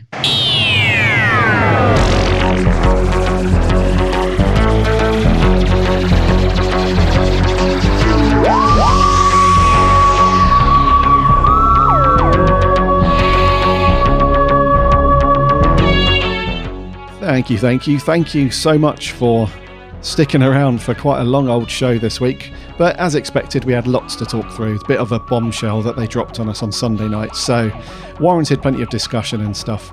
And let us know if you pick up any of the Corgi branded Doctor Who clothing. Get that on Insta and all that. I'd love to see your very expensive socks and sweatshirts and stuff. So yeah, let us know if you pick up any of that stuff. And also pre-order the master book that's coming later on in July. That looks like a brilliant read. Yes, so that's going to do for 258. Thank you again so much for all your reviews and your thoughts and stuff. Love it when you guys give us your opinions, good or bad. They're what makes Doctor Who fandom so cool. In the meantime, until next week, head over to the website www.bigblueboxpodcast.co.uk. You can listen to all of our shows on there. Plus, you can link off to all of the various podcast networks and apps. So give us a subscribe over there. You won't miss a show when they land every single Friday. And if you've got a minute to give us a review or a rating, that would be awesome, because that really helps us lots and lots. We're also on the socials, Twitter, Instagram and Facebook. Give us a like and a follow there so we can chat with you guys about Doctor Who during the week. And we're also on YouTube now. We're doing weekly live streams, which is all good. So just do a search for the Big Blue Box Podcast TV, I think we called it, over on YouTube. Give us a sub there and you can join in on the live streams, which is all good and fun. Remember to check out Adam's channel over on YouTube as well, The Geek's Handbag. We've got videos rolling again over there, which is awesome. Indeed. So if you've got anything from 5 minutes to a load of hours to spare, there are a lot worse things you can do than chill out on Adam's channel. Loads and loads of good videos over there. And Adam's also on the socials as well, under the same name, The Geek's Handbag. Go and give him a like and a follow, because he also posts lots of stuff around Doctor Who and whatnot, and general geekery throughout the week. So I do. Go and do that. Until next week for episode 259. My name's Gary. My name's Adam. And remember,